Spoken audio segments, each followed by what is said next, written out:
Welcome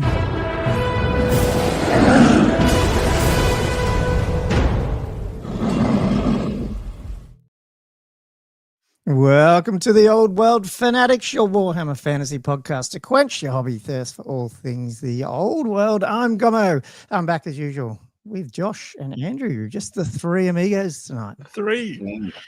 How's everyone going? Big thanks to all our guests over the last few weeks. Yeah. How's waiting with bated breath? The guests. So we're a little bit not disorganized. We're just we started at 9:05 and we're like, we all turn up at 9:05. Chat, yeah.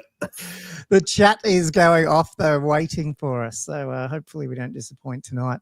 I think everyone's going to get almost our first takes on Rob and Val's leaks of the Arcane Journal, because I think we've all said the same thing, that we sort of watched a bit of the videos or most of the videos or half took it in when we were listening to the videos, but haven't really sunk into any of the stuff that came out from those guys. So I think it'll be fun. Just go through the rules and see what got through it. We take off it. So I got my homework done. Did you? Yeah. Oh, you did do it, yeah. Oh, I had. Yeah, I think it was the Savo or late Savo. Josh was like, I'm only halfway through or something. Get on it. Good. That's cool. Welcome. I think, John was first in the chat. Big thank you. And we've got Svengar there. I don't recognize that. Ghost is in there airbrushing some Beasts of Nurgle. I said it's a perfect airbrush minis, those ones. Anything Nurgle. Svengar gets in there a bit in the chat.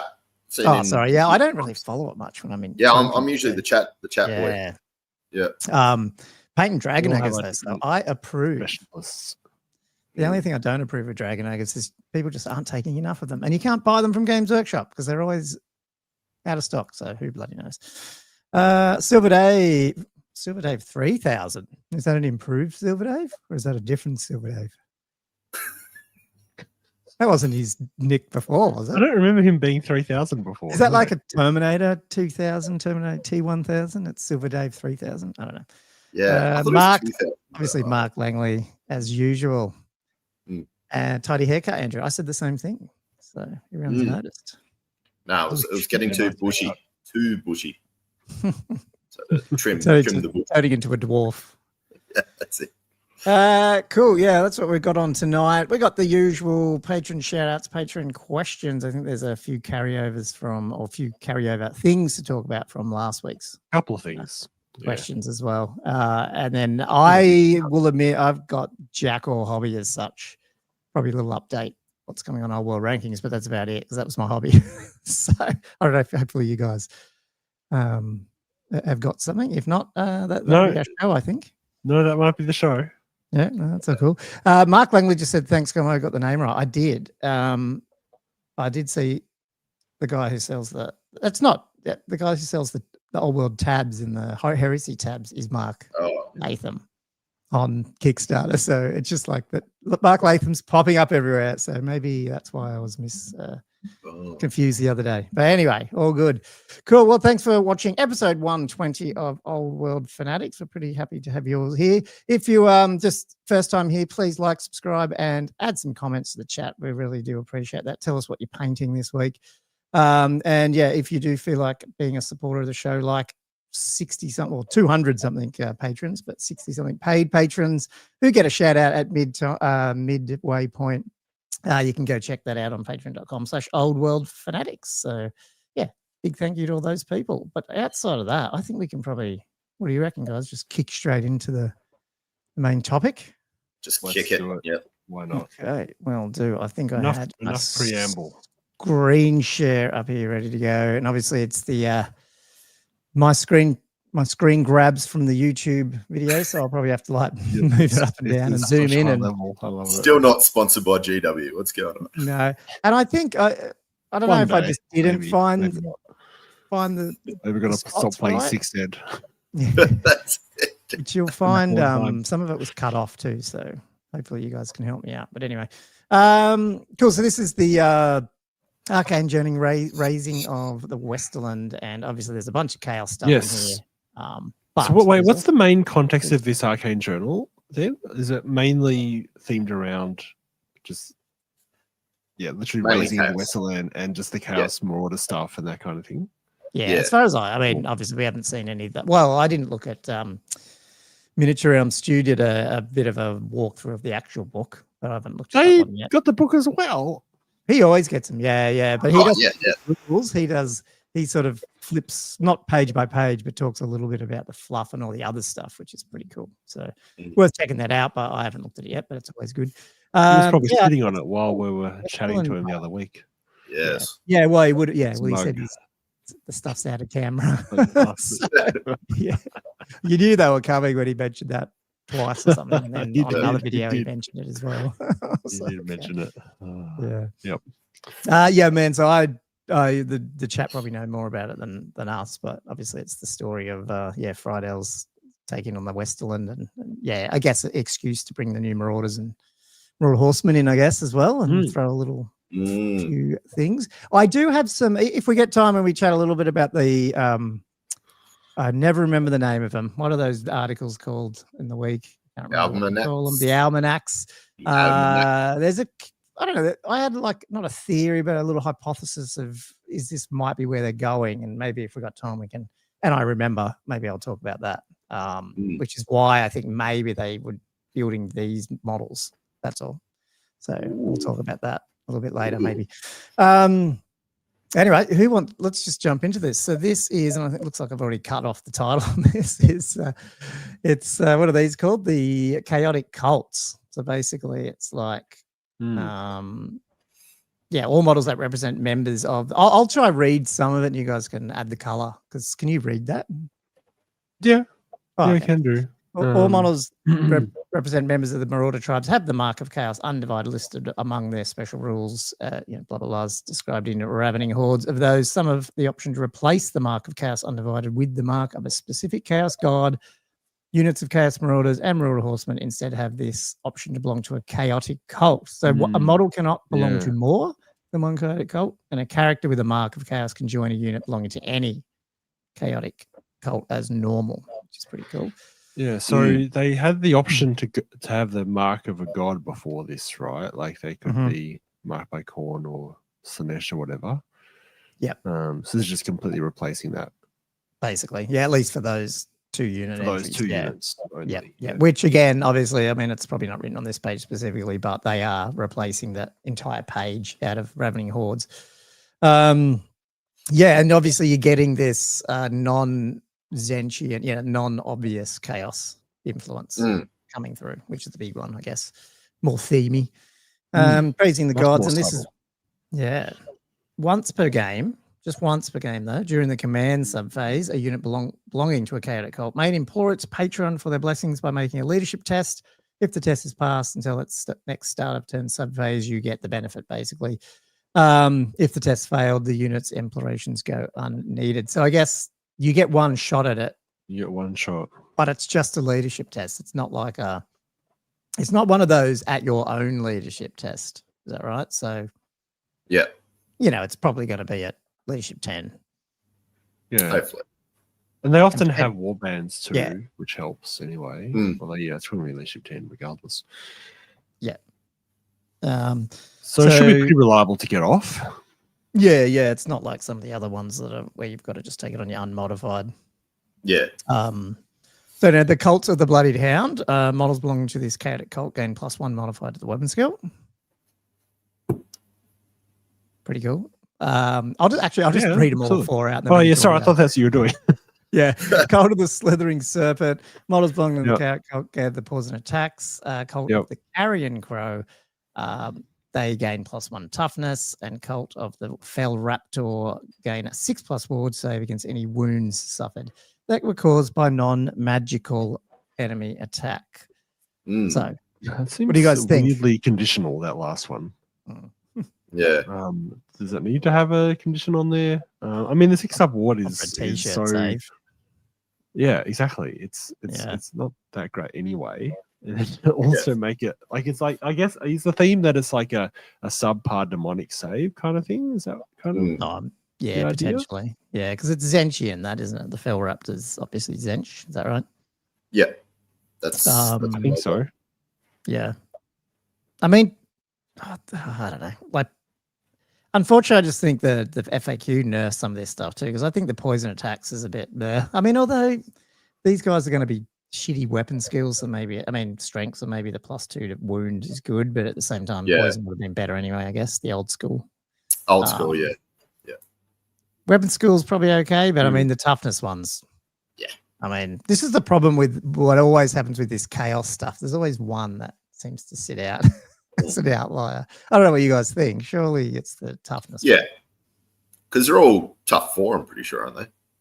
Well, Or is it tough 3. sort of. strength 3, tough 3? Or strength 3, tough 4? The Marauders are 3.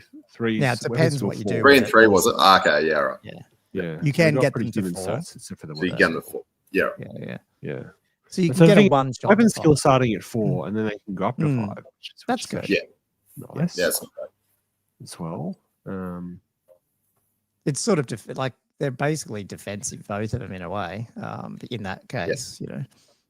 Yeah, you could look at it like that. Yeah. I mean, the weapon skill could go both ways. The poison attacks is interesting as well. I mean, I feel like you take one of the hound or the crow first. Yeah. But the poison attacks, if you had a specific build that could leverage that might be useful. I think it's that would extend to missile attacks as well, right? So if you had Marauder horsemen throwing spears or something, suddenly you're throwing around poison javelins kind of thing. Would that work? Yeah. I mean, it's poison attack special rule, I guess. Yeah. They still have javelins? Throwing spears. They do sorry. have- Sorry. Okay. Yeah, it was a turn of phrase more than anything. Okay, But sorry. they've got throwing spears. Yeah. Yeah. Mark's saying the poison great berserkers are T4, T6 among friends. Cool. I don't know what that means. Because it gives you reach of the flails after the first turn, it still gets a +1 to wound with. Okay, he's talking about. Oh no, now I'm confused. It's hard to read that and read the book at the same time. Anyway, you guys follow the chat. Look, I think it's like none of it's overpowered, but it's actually bringing some of that flavors. Like it's a flavorsome thing, which is actually sort of, I don't know, they've probably done a pretty good job of just making it a little bit flavorful without going over the top. Yeah. Like if it was like you always had it, then it'd be a bit more of a problem. So yeah, especially when you combine it. Now, in the context that you have to pay 1 point per model for these, are you going to see them people paying for it? Well, that's a good point. Yeah, it is. You're probably talking 20 points at least, because most units are. Yeah, maybe on a horseman. Maybe. But a big block of marauders. Maybe so it's not only is it once per game, but you can only activate it during the command sub phase.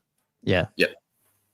So it does last the whole turn, which is better than some of those spells like that have a toughness buff or something just for that one turn or something, which is a bit annoying. So but it's not like if you get caught out of something happens and you get charged in an unexpected way. You can just activate the toughness. Like you've missed the window for it, and then if the unit just gets taken out, and you're like, oh crap, I didn't even get to use my cool little buff for that situation. So you have to bear that in mind. I think there is a little bit of working around in terms of when you can activate the ability. Yeah. Oh, okay. So Mark's what he's talking about is jumping ahead to the cult stuff where you can get the whole, not the cult stuff, you can get a +1 toughness all the time which we'll get into. Which then adds up to the T6. So that's how he gets to that. So there's going to be some tanks. I was right. No, I mean, you're not going to complain about something having an option, which is pretty cool. Definitely. Absolutely. And plus just the modeling, these models look so cool that anything they can do to sort of make people skew different ways with the modeling, I think is pretty cool. Yeah. Whereas the old ones probably are a bit bland for that. They're just all skin. Do tats and stuff. That's about it. Who wants to walk through this one while I grab the book? Because I did have the differences. If you guys have to talk about it. Oh, yeah. No, I can do it. Oh, unless you already got it there. Yeah, I think I can remember the differences. So yeah, we're just talking about the Chaos Marauder unit profile, which, as I said before, is pretty much base. I mean, do you want me to go through the whole profile?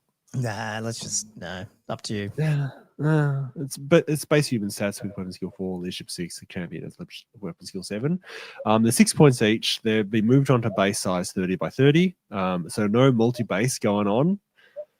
Oh, I forget who was lamenting. Was it Plasman? I can't remember the other week about how he literally just built this unit of Marauders, and now he has to rebase them all from 25s to 30s. Classic. Yeah. I mean, admittedly, they'd survived the initial rebasing purge from going from 8th or 6th ed to the old world. So because they were on 25s back then.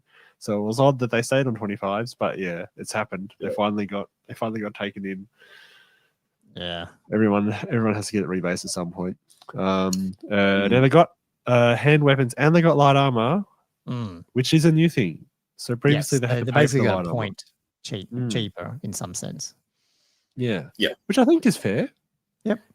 I don't think that's an unnecessary thing. I think it's also again. I don't know. Do you reckon this is? I reckon that's again more of a choice for what they've modeled rather than trying to buff them a bit. Do you know what I mean? Because they don't look like they're running around with no armor on. They've got heavy furs and shit like that on them in the models. Yeah. So I like that they've adjusted it accordingly. Yeah, it's probably fair. It's probably fair. I mean, you could buy the light armor for the original guys. Oh yeah, I know. Yeah, even though modeling wise, they certainly didn't look like they had any kind of armor on at all. maybe a big shoulder pad. But yeah, you got no choice now. But it's free, so it's great.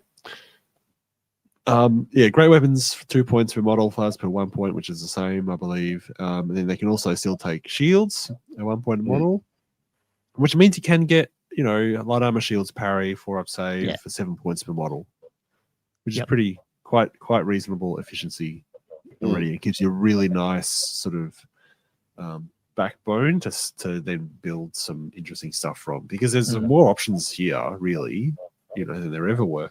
And then, obviously you can take any of the cults. So the Hound, Crow, Serpent, Raptor for 1 point per model. The command's all the same. Can we pop down a bit? Have you got another thing? Oh, beautiful. Magic. Gommo, magic. Now, they've added a thing about the champion that he can take a magic item up to 25 points.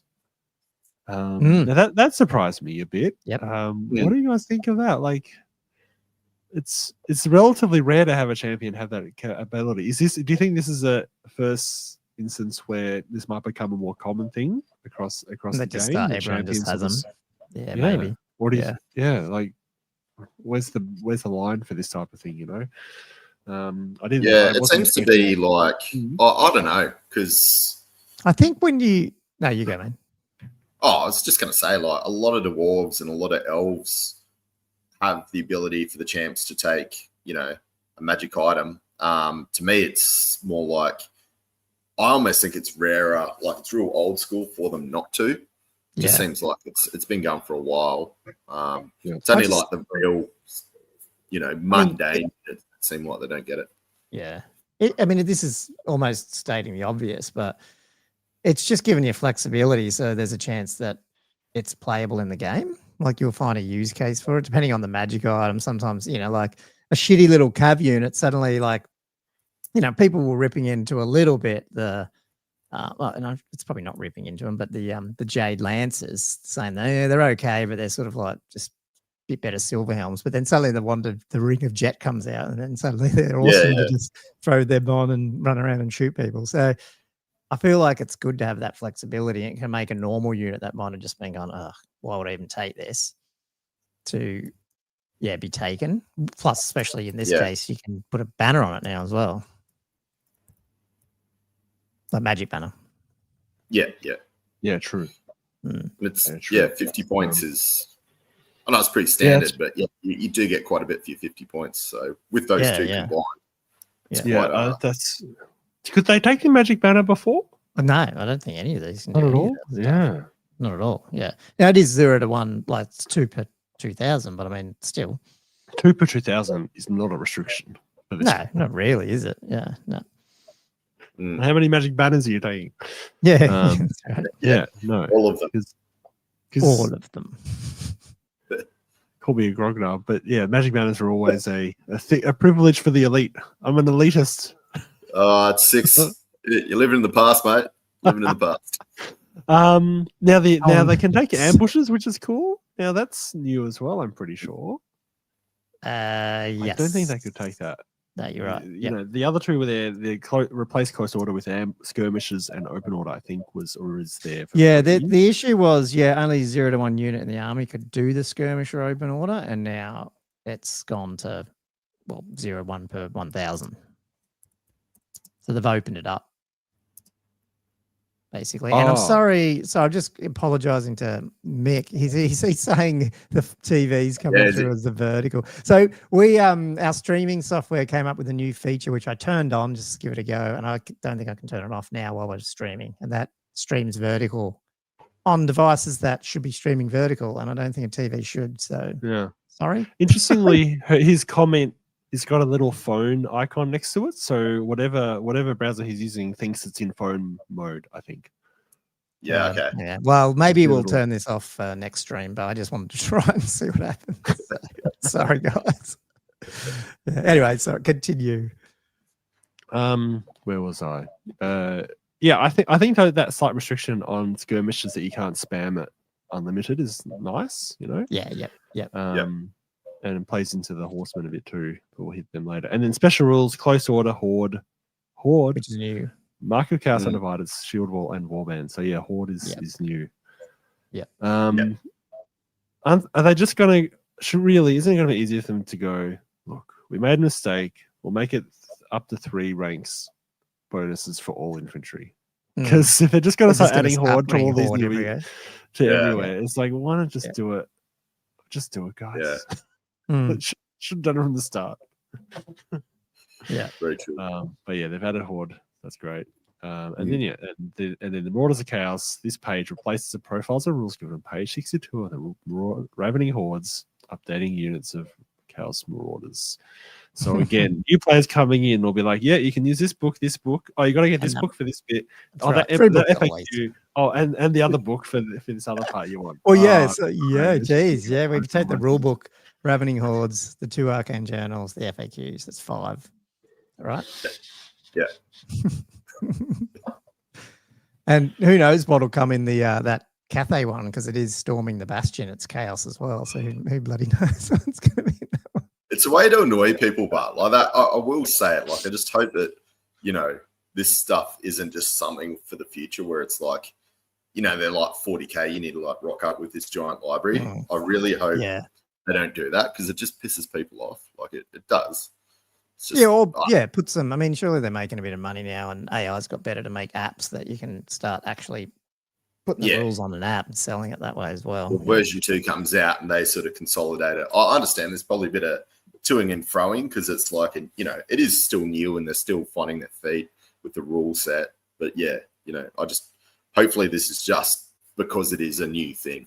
That's Before we go to the Marauder Horsemen, can I put up some work in progresses that are coming through on the All Fanatics Discord live stream? You can just pull mine down. Yeah, go for it. Oh, wait, hold on. Can I pull? Oh, no. There we go. Sorry. There we go. All right. So Ghost has put up this. Oh, what is that actually? Ooh. Well, is that one of his beasts or not? I don't know, because that's what he was saying he was doing. Is that Ghost or is that Alex's? Oh, was that? Yeah. It's under Ghost. Okay. Isn't that Alex? Or maybe I'm confused. Yeah, because I knew Alex was doing his demons, and they were that sort of iridescent color, something similar, and they looked awesome. So good at remembering people's nicks. I don't know. I thought it was. I think it is. Some really nice blood crushes going on there as well, which is really cool. Love the eyes. Yeah, the eyes are insane. You're making me want to go back to my demons and try them with the airbrush. Look at that. That's, Yeah. And I've also got Forsaken Darkness has put up his warriors he's been doing as well. We've got some. Oh, those bases are quite insane. They're deep, aren't they? Just blood. Oh, Just blood. Or is it blood or it's lava, I'm assuming, but it looks like it's blood. I don't know if such a huge model. I think It it's, looks awesome, but it's very rich red. Is that supposed to be lava? I don't know. Well, it doesn't For look me, fit for me, like- it reads as blood. For me, it Yeah. reads as blood. yeah, I'm getting blood Maybe vibes. that's just my Yep. chaos ways. Mm. Anyway, God. anyway, Gotta get as we were. demons back up again. Blood. It is blood. There we go. Awesome. Awesome. Blood. Yeah, cool. Well, it definitely reads as blood. Cool. That's good. They look good. Might have a place to Horseman. share them down the track too, coming up soon. But anyway, keep going. Marauder Horseman. I have. Got here. Do you want to keep going? I can just keep doing these Yeah. guys. So yeah, the stats. Yeah, are I'm on the same. comments, so I'm struggling to read this. Sorry, I'm on little screen. Nice. Yeah. Go Yeah. So stats are unchanged. Still 12 points. The base stats are the same as the infantry dudes. Like Cav, bases are the same. 30 by 60. Great. Imagine if they went up. No. Imagine 35, 65 or something. Hilarious. You see the control us wasn't one there day that with picture online and they stuffed up was that the almanac or something? The base size? Wasn't it like Oh. 60 by 80 or Oh, was it? something like No, I that? didn't Yeah, see yeah. that. Oh, God. No, it's funny. No, I did They've not see stuffed that. something Send the in, nerddom into, yeah. Yeah. Love it. Now, these guys have also got a new piece of equipment that they just carry on their backs on the way to battle. They hand weapons, light armor, and shields this time. Yep. So again, the shields were So, extra points, so they're still 12 points. So they're getting the shields free. Yep. it's so cheap. These guys are so good. I love them. Does that make them too cheap? For me, I'd say yes. I don't know. Just depends. Like if you're going to run They're this not as getting like parry. nah, you're getting like flails for 1 point, and I'd run these like with flail. I reckon that'd be awesome. Like a little chaff unit that sort of real hits pretty good as well. You know, coming in on the flank, I reckon these guys could do some damage. I'm so tempted to run them with throwing spears and just do poison just for the funsies of it. I can never roll sixes. So. Or throwing axes, poison throwing axes. The whole unit. yeah. Okay? Throwing for 1 axes, point per yep. model. Yeah. And then you've got the cult again, same 1 point per model for any of those 4. Shall we keep going down the bottom? Right, thank you. The command's the same. Again, they got the champ being up to 25 points. Yeah, Angela's Dark said before all the Cathay characters, champions have that across the board. Interesting to see what happens with the peasants as they come out, because all the Cathay units so far are pretty elite. So we'll see. That's true. And then now, I can't remember with this what the rules were, but yeah, for this one, is one unit per 1,000 can have ambushes for 1 point per model, or replace open. So they've never had ambush for free.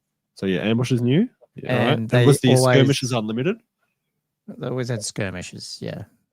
I think that was just in the special rules, wasn't it? I think they just had open order and skirmishes. Sorry, one of my kids is. I'll be back.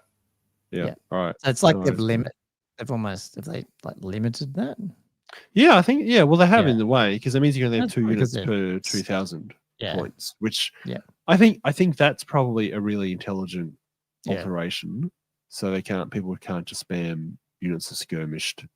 Yeah, 5 up, or potentially tough 4, tough 5. You know, Cav running around, like depending on what you choose. Yeah. Yeah. They can't. I mean, I guess part of what was it, because they could take the Mark of Corn in the past. Is that what made them a bit oppressive? Because then they were suddenly frenzied, charging in any direction and that kind of thing. Yeah. They're +2 though. The evidence +2. It's nice that they kept that cult stuff at +1. Obviously, it's not. You know, it's just a one-off, so probably can't charge more than that. But yeah, Mark's not happy with it. He's like, boo for 0 yeah. It's really happy. Best thing I like about it is I hate playing skirmishes, because I do play them with, you know, a lot of my armies have a bit of it.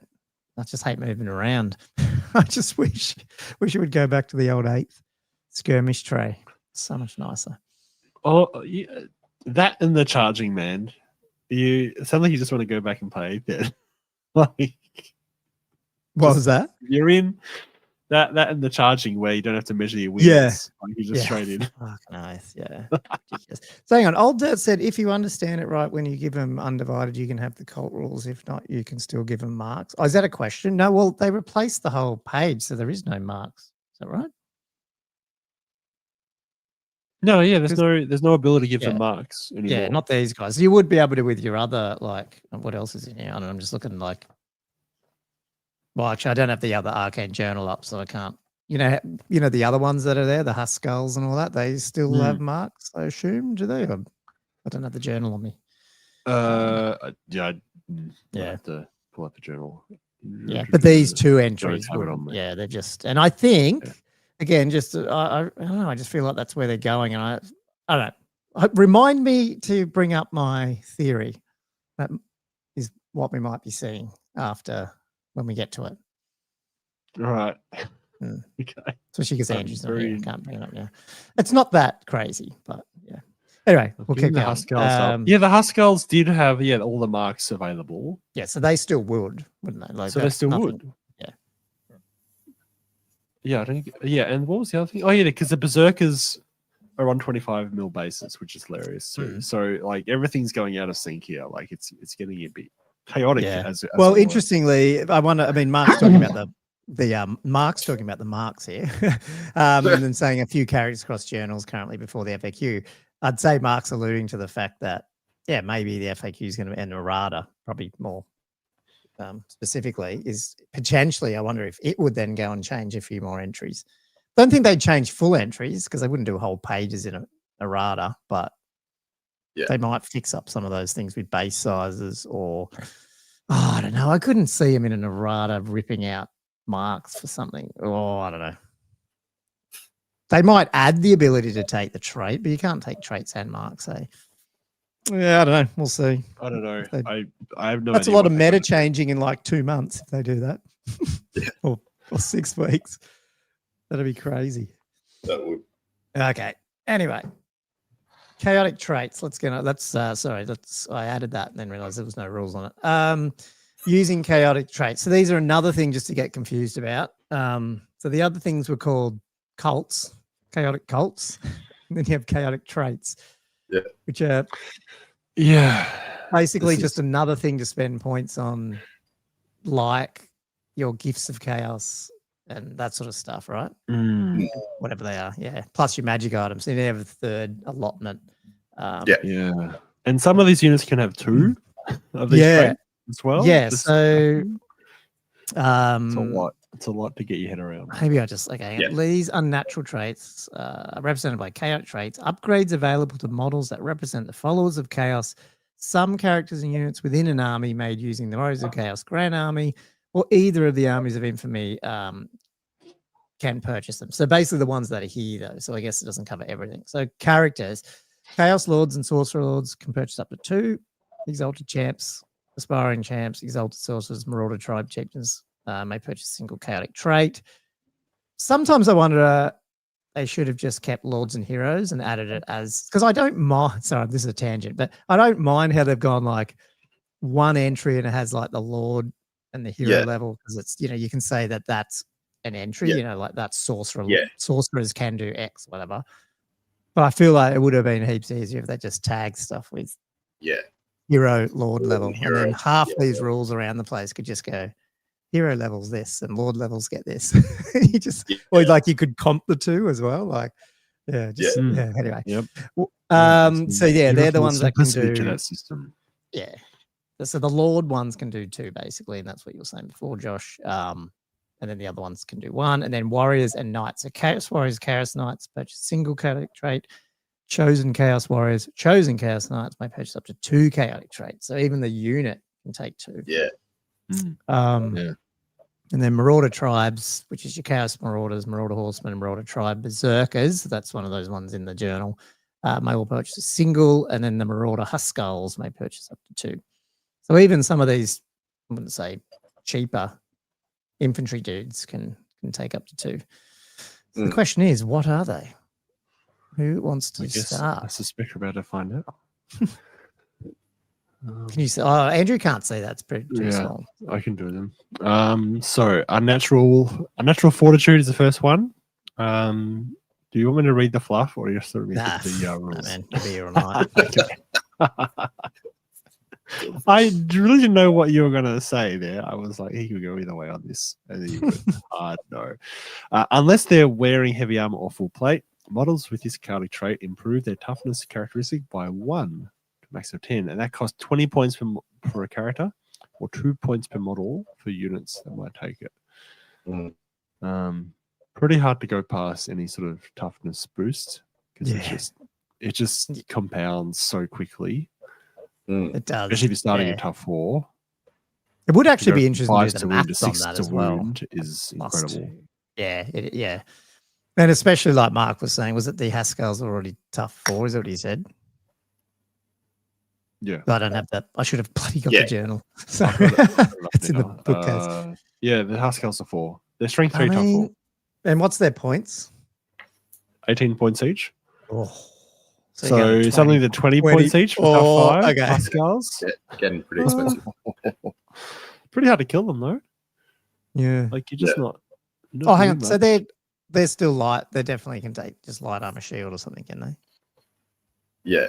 Yeah. So they're still having to pay for the shields. Yeah. So they got hand weapons light armor. Yeah, okay. Yeah. It doesn't matter though, because you're tough 5, so you're not taking any armor saves, are you? No. I think the character thing's interesting too. For 20 points, getting +1 toughness. Yeah, you have to drop not having heavy. But that probably some of these would have full plate and stuff baked into their profile, wouldn't they? Yeah, they would. Yeah. So is there any characters that can do it out of the box? Out of the box. So the champs all come with heavy L full. Even the Exalted Sorcerer comes in light armor. So I guess you could get a tough 5 Exalted Sorcerer. I love having tough 5 bloody like the orcs and the beastmen having tough 5 wizards. So fucking good. It's really just a broader which is cool. Which is probably where this is going. Which is fine. Yeah, I think I'll do Dark Hearts. Actually, I will go across because we have to scroll down. Like it's a bit annoying. I'll go Battle Hunger. Battle Hunger. So characters is 10 points and units is plus 20 points per unit. So just straight on the unit rather than per model. Models whose troop type infantry only. A unit which consists entirely of models with this character trait increases its maximum possible charge by 2 inches. And when making a charge or pursuit roll, may apply plus D3 modifier to the result. For 20 points, making movement 6. Infantry running around, I'm assuming. Just charge and pursuit, isn't it? I think, yeah. Oh, sorry. Yeah, it's not Sorry. It's just, but it's still. But it's effectively a 6-inch. Effectively, it's moving 6 for the charge. Yeah. Which is with the mini swift stride. Well, it's plus D3, isn't it? So the maximum increase is 2 inches. So your maximum charge range. Charge range. Sorry, man, I can't. Yeah, so it could only be +1. Depends on who. Yeah. Okay. So it's only just Oh.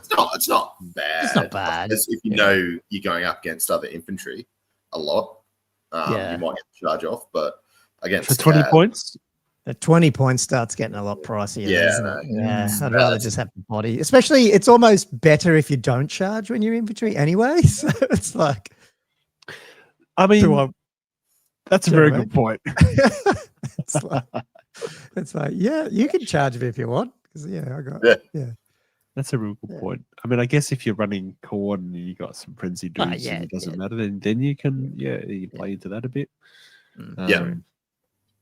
But you're right. Otherwise, it might sort of doesn't synergize that well, unfortunately. Next one, Dark Hearts. Oh, no, wait, hold on. Battle Hunger for characters, because it's only 10 points for a character. Although it's limited to infantry only. Yeah, it is. So and how on many top of that, characters are running around by themselves? Entirely of models. So if you put a character in that unit, you are having to spend the 10 as well. Yeah. So then you're suddenly spending 30 points on a unit with a character in it to have that charge bonus. Yeah, that hurts too much. And you'll roll a 1 basically on that roll. Yeah. Sorry, Ghost was just like probably there is some combos with this, obviously. So it was like, Taskmaster's Scourge plus Battle Hunger on a movement 4 unit, and Warband means you're able to charge 12 to 13 inches semi-reliably. So definitely obviously certain combos. Yeah. I forgot Warband lets you re-roll the charge. Yeah. Yeah. Well, I mean, does it allow you to reroll that D3? Is that like, do people play it that way? Because I can never remember what the answer is. You roll your charge dice and not that one. I don't know. I don't think. Because I know with the breads when I'm doing it, it's not the Swift Stride dice, the finest war horses. It's just the charge dice. It's just a modifier to the result. So I don't know if you re-roll that one anyway. Oh, I don't know. I mean, like this is where you get picky with the rules because they're not written good. Anyway, look, I mean, cool. It could be written better. Interesting. How much is it? It may re-roll as charge roll. Yeah, which is just the 2 dice. Yeah, which is the 2 dice. Yeah, I don't think you re-roll the D3. So Dark Hearts. Dark Hearts. Oh, yeah, I can do it. Dark Hearts. For those whose souls have been corrupted by the touch of the ruinous powers are chilling to behold. Yeah, Josh has to read that one. I couldn't help but read it. Models whose troop type is infantry or cavalry only. If the winning side of a combat includes 1 or more units in which the majority of models have this trait, each unit that belongs to the losing side suffers a -1 modifier to its leadership when making its break check. Models that also have this trait, or that cause terror, or that are immune to psychology are unaffected by that debuff. Quite cool. It's only 1 point per model for units, which makes it more stomachable, I feel. Characters is 20 points per model. And it's sort of like, how do you get the best value out of this? I guess it's a couple of ways. You want to stack it, I think. Well, I mean, there's definitely ways to stack it with terror or other leadership debuff, especially with chaos with their bloody. Don't they have a million different debuff magic items? Or am I getting confused with? Oh, I'm getting confused with their magic res ones. If you got at least one, I think that does leadership debuffs. But what about even just on chaff, like your cav, those marauders running around who take on other light cav, and then suddenly they come in with a charge, beat them by 1. Yeah. It's a -1 modifier. Like, because some of those units are, hovering around the edges with leadership 6, 7, 8. Yeah, 6, 7. Yeah, true. So there could be little, and that's only 5 points then. You know what I mean? If it's like a little, or maybe 7 points if a unit is 7 marauders running around. So maybe there's some things there too. It's not game breaking. But as you say, otherwise you'll load into it, and debuff heaps. I like that one. I think they've made it infantry or cav just so that you can't easily put it on something that does cause terror. You have to work hard for it a bit, which I think is fair. Is there any magic items that just give like, because the Tomb Kings have that little, can't remember which one, that the mask that you just put on a lot of champs and stuff that give them terror? Oh yeah. That's in a few different books. There's different abilities like that. Yeah, no, I love the leadership debuff's good. Brazen Will characters are 10 points and units are 15 points per unit. Interestingly, I just realized the right hand column is all per unit and the left hand is per model for the infantry. Oh, anyway, nice. Don't know if that was deliberate. That's how it ended up. That's got to be deliberate. So the Brazen Will is models whose troop type is infantry or cav. A unit with this character trait gains the magic res -1 social rule. What's the normal lodestone? 20? Yep. Yeah, is it pretty good? Pretty sure it's 20. Okay. I think it's 25. Pretty sure it's 20. Yeah, 20. Yeah, fair enough. In which case, this becomes very nice. Very easily accessed. Too. But I mean, they've got so many ways to get magic res. So yeah, can't complain. Pretty cool. What next? Long Striders. Covering the ground with unnatural haste, Long Striders are blessed with a demonic-like speed. You're getting all the Slanesh ones, aren't you? I reckon. Maybe just I was about to say we're 44 minutes 26 in, and no one's mentioned the word yet. I don't think. No. New record for being mentioned, and I will not mention it myself. Silver Jade was on. zero- Jeez, what's going on? Is usually dropping them left, right, and center. He's transcended to 3,000. He's matured. Oh, okay, yeah, okay. So this is It's a 2 new units Silver per 2k. Yep. Unless they are wearing heavy armor or full plate, models with this trait gain the Vanguard special rule, and that's 1 point per model or 15 points per a character. Oh, sorry. Mark said he's already mentioned it. Damn it. I didn't know. Just all Uh. ignored it. He said, okay, so, fair enough. Sorry. Yeah, this one's, I like this one. For the right unit, yeah. I mean, would you, like your Marauder Horsemen don't have Cav, and if you just, I mean, Vanguard, if you just got small unit, you can only take, I don't know, I feel like that's pretty interesting.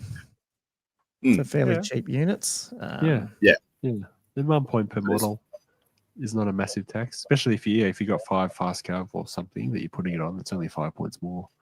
But even your infantry, I guess, if you're really going for those, Vanguard. like, honestly, Chaos are usually running around with dragons and chariots or other fast stuff, and you've got maybe now you have to take a couple of infantry blocks, so maybe it's not too bad to. I mean, it's crap. Yeah. It's 4-inch move. It helps. Like eventually, especially It's better than nothing. It's better than Yeah. nothing. It gets them up a bit, and that 4 inches can make a difference. Yeah. At the start of the game. So yeah, no. Prophetic The only force- problem with it, Yeah. the only caveat I put that is that you're then paying like 20 points Yeah, for that yeah. 4-inch move Yes. Yeah. versus yeah, 5 no. points for the fast cav. Yeah, so the point per Yeah. model unfortunately does sort of work against it a bit. And most people use a spell like what's we call it? The demonology spell just to throw the infantry unit forward anyway. So Oh like, yes, and they like go they're 36 inches across the board. Yeah, Yeah. so they're fine. Yeah. Just triple march across the board. prophetic foresight, characters 10 points, units are 10 points. Enemy units that deploy using the scout special rule cannot be deployed within 18 inches of a unit in which every model has the chaotic trait. And in addition, any units that deploy using the ambusher special rule may have to be placed 12 inches rather than 8. So just zone control the board. I feel like scouts. It's interesting, but no one they're less common. I think if they didn't screw that round with their FAQ, then that makes it even more interesting to have. But and most people are down on ambushes a little bit, unless one of the armies that you can play around with it. I think ambushes are making a bit of a comeback with you might be right. current new rule system for where you got your baggage trains. Yeah, your baggage trains and table quarters. Table quarters. Yeah, no, you're right. They probably are. And then while you're off the board, you can't get killed. So, yeah. Is it enough that people are going to be paying points to try to ward off them? At least it's. Oh well, no. Well, maybe not. Yeah. Especially if you've only got if you've got one. If you're going to pay for a trait. Yeah. Probably not. It's almost like you have to one spell over it the out the whole board to do it. If you've got somebody holding your baggage train and you give them that, and they're true. long. It's pretty big bubble. If you have see, look at you, Gamey. When you do, nice. you've just lined them right up 30 inches wide. I've just heard other people talking about it. Okay. It's a good idea. Yeah, it is. Yeah. I'm not smart enough to think of these. I only things think in boxes. 4x5, whatever the movement tray was. Yeah. Cool. Enhanced reflexes. This is the last one, I believe. Gifted with unnatural quickness, some warriors are able to slip the most lethal blows past the defenses of even the most skilled enemies. Whilst engaging combat, models with this trait that choose to fight with a hand weapon gain a +2 modifier to their initiative characteristic. And I think there was a thing about this only applies to hand weapons or ensorcelled weapons and not to any other kind of weapon, holding an extra hand weapon, not if you're a little boy named Kevin, nothing else. Just a regular non-magical hand weapon. So Yeah. Cool. Which is, and this is just in combat, so they're just constantly +2 modifiers to initiative. Yeah. Which is really quite. I think for 1 point per model for this, I think this would be like if you're picking a trait, how often are you going to be doing the scout one? I mean, yeah, I guess if you have a specific role, this would just seems more useful in almost every context. Just getting us flat. It's not conditional like so many of these rules are. This is just like they're in combat. I mean, I guess the condition is a hand weapon, but it's not like you have to charge or you're not charging or anything else weird like that. Oh, especially like if you are taking, you're doing the hand weapon shield stuff anyway, yeah. Exactly. I think the hand weapon shield is the go-to anyway. A lot of people are just doing that regardless. And so if you've got Chaos Warriors and you suddenly go initiative 6. Yeah, and you can always switch to it anyway. Hey, that's the thing. You can just use your hand weapon when you want the initiative if you don't use your other weapon. So, yeah. That's cool. That is good. Gives you the ability to sort of like take a charge and a good chance you're going to be going at the same or first anyway. Like you said, if you initiative 6, a lot of the time, stuff on the charge, unless they're elves, most of the time you're going to be 6 or 7. So yeah, that's cool. Again, what do you think about overall quickly? Because we'll have to push on. Another little bit of, I don't know. It's just all flavoursome. I don't know if there are any are over. Like, I'm not looking at these where you go, oh, someone's going to take this one all the time on every unit. Yeah, which is good. And I can see people having 1 or 2 units that they've played into one of these to make them a bit more tactical choice for a particular unit. That might be cool. Yep. It adds another layer to the game. In some good ways, but it does add a bit of complexity to other, for your opponent to understand what buffs are on what unit and tracking all that kind of thing. Yeah. Bear in mind. I mean, just in general, we just sort of mentioned it before about where the game's going. Like, would they ever unwind all this back in V2, or are they stuck then going, oh crap, we've added like 3 or 4 different magic item-y type slot things to these characters, and then like they're going to have that problem with the Arcane journals, I guess. If you bring out a whole new version, do you take them all away and then start again? Or, I don't know. It's going to be interesting. That's the problem for another day. I don't know. They know either. Yeah. Anyway. All let's smash through this. Let's really start smashing. We're at 52 minutes. Yeah. We haven't even got to the common magic items. Oh no, love it. Magic. Where we get a new full spell lore. I know. Why is there suddenly a whole new spell lore out of nowhere? Like this is very unexpected. Yeah. It's what is it listed? In addition to laws of, so it's just basically Sorcerer of Chaos may know spells of the laws of the Shadowlands. Okay, cool. So the SIG is a magic missile 7 plus to cast 15-inch range. It's a 3-inch blast template. Put it straight over the enemy, but it scatters D3 +1. Unlike Doom, is it Doombolt? Yeah, Doombolt. My favorite. Yeah, that's good. any enemy model lying under it is strength 4 hit. Oh, sorry, template risks being hit and suffers a single strength 4 hit with an AP of -3. Is it? Yeah. So I mean, it's a big hit if you get it. But it's going to scatter, upwards of 4 inches. But, in big units, I was like, oh, that's pretty cool. And maybe against, people have run in massive units of but even goblins and stuff, it'd wipe them. But because of that scatter, you still might miss a lot. Yeah. It's not overly reliable. Sorry, am I correct in that the template scatters because that's a normal scatter? So if you roll a hit or whatever, it's only scattering with the arrow, isn't it? Yeah.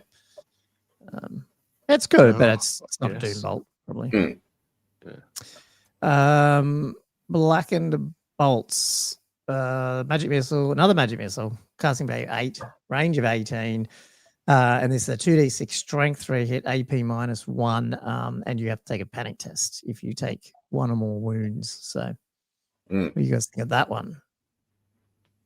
Yeah, it's all right.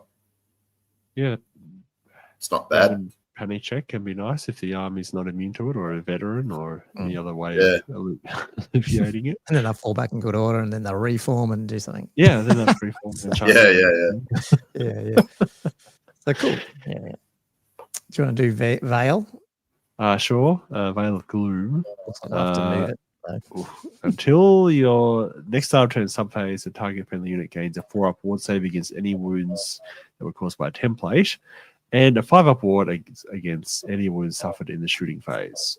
So that's a 9-up cast, range 15. I think that's really that's probably one of the better ones in this lore.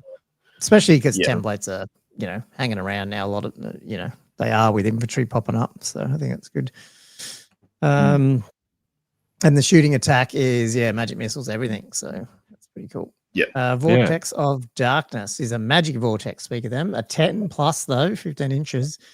It's a remains in play, 3-inch blast. You put it 15 inches away, and while it's in play, it's difficult terrain, and it scatters D6 every start of turn subphase, and any unit, friend or foe, that moves through it or over it is 3d6 strength, 2 hits, no armor save allowed. Can cause some havoc to you and them, and it's a scatter, so I don't know.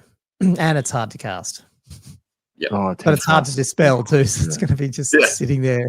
Oh, you could pull it down, I guess, whereas they can't. But yeah, it is annoying. These ones would be more cool if, like, you didn't need line of sight. Like, if you could throw it over the top of an enemy unit and just have it behind, and then just go, well, you can't dispel it. It might not do any damage, but it also might just rack up your back line. But it's not going to get to me. I think that'll be better. But yeah. Shadowed Assailants. So this is an 8-up combat. And the effect is a single enemy unit the caster is engaged in combat with suffers 3d6 strength 1 hits with no armor or regen saves permitted. So that's an assailant spell. Yeah. Like a mini Voltide, but with no regen. It's a assailment. Yeah. So you can still get the ward save. So no armor or regen. Yes, ward saves may be attempted as normal. And strength 1 only, which means you're pretty much fishing for 6s on those 3d6s. But strength 1, you can still wound up to this tough 6. Yeah. So it's still going to be wounding most things. So you get maybe on average, maybe you're 3. Doing 3. Yeah. So, like, it's monstrous, like going into demigryphs or dragon ogres or something and wiping out one in one go, but you're also running yourself into dragon ogres or demigryphs, and you're a wizard. So it depends, but I mean, chaos are pretty good wizards, so I don't know. I don't know. Yeah, you could have that sort of like, the caster on a dragon or on a manicore or something, who's going to be kitted up for, semi-decent combats. Obviously, not going to run into another kitted up dragon, but I think it's good. Probably one of the better assailments I've seen anyway. Yeah, and it could also just tip the balance. Hey, like if you you could go up against that other dragon, and then you're basically match to match, but suddenly you're getting an extra 3, potentially 3 wounds through. Yeah. On average, maybe not because it might have a ward. Crawling Mists is a conveyance, a 6 or a 9 casting itself. If the spell is cast with casting roll of 6, it's a single friendly unit within 6 gets reserve move. Otherwise, every friendly unit within 6 gets reserve move. The spell lasts until the end of this turn. So it's always good to have reserve move. Shoot things. How useful is that going to be? Like, because if you march, you can't use reserve move, right? It's usually going to be for things where you want to shoot and get out of the way. Be annoying. So maybe some of those marauders would be doing, like, if you're playing into that, and then if you're casting magic missiles and stuff. So it's really only for those the guys with my poison throwing spear. Marauder horseman. Is there anyone else that's going to benefit from that spell in the army? I don't know. Because all your infantry, all your combat stuff isn't going to drive any. No, they're not. No. Yeah. So I mean, it's a cool spell in the right army. I'm just not sure this army is going to really maximize a use out of that. Yeah, I don't know. Yep. Next one, Chains of Darkness. This is the Hex range, casting value 8+, range 18. Until your next start of turn subphase, the target enemy unit suffers a -1 modifier to its movement to a minimum of 1 and leadership to a minimum of 2. That's a nice little debuff there. So then that does key into the Heart of Darkness, I think. What's it called? Jeez, remembering it. Wow. Yeah. Because something that's -2, and then if you have any other modifier available, like you do have a terror, something you suddenly have -3, which is I mean, if you play into that, and you're not going to get it off the time, but if you do, you can really you could wipe a big unit, couldn't you? Because you can break and run. So if you roll high enough. Cool. Well, we've reached. Oh, sorry. Before we do that, can I definitely.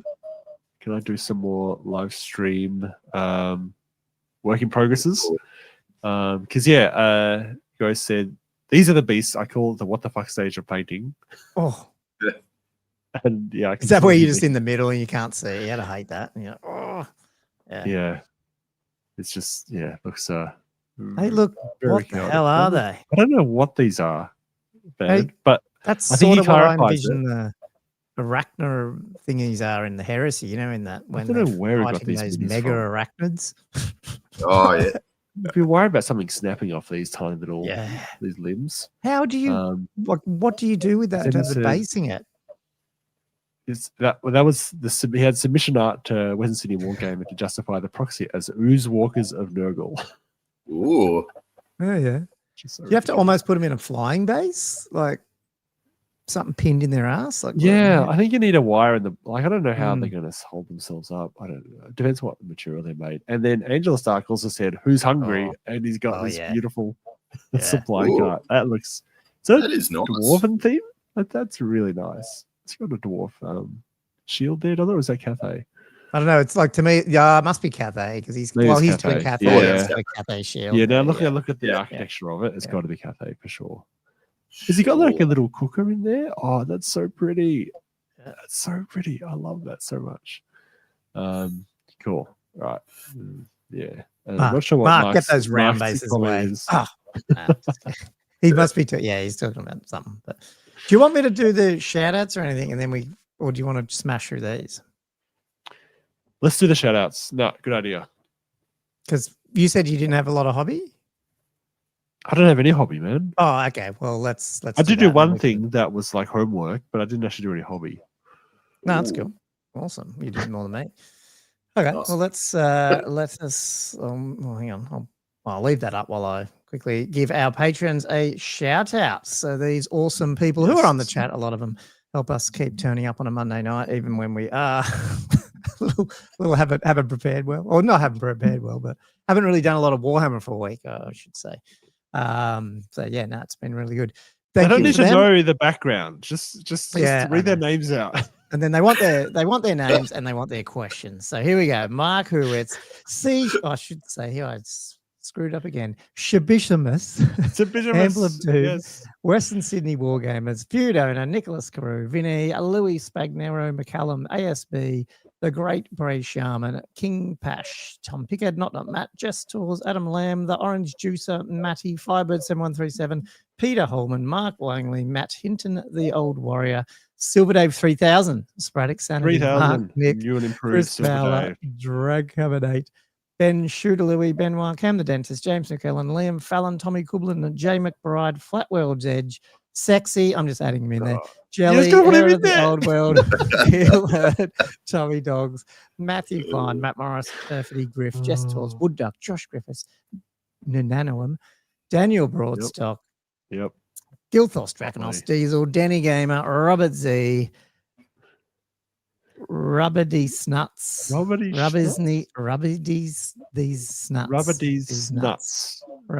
Nuts, OG Whirler. Oh, Jesus Christ, what's this one? Oh, Bobby, what have you done?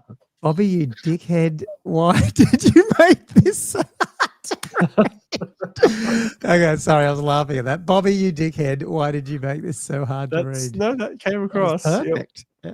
Beautiful. Gummwich, Zed Fox, Todd Lloyd. I was That actually is- telling my wife this week about Bobby Gherkins. Bloody Oh, were Patreon you? thing. Yeah. Was she feigning interest or was she genuinely Feigning interested interest in your story? A little bit, yeah.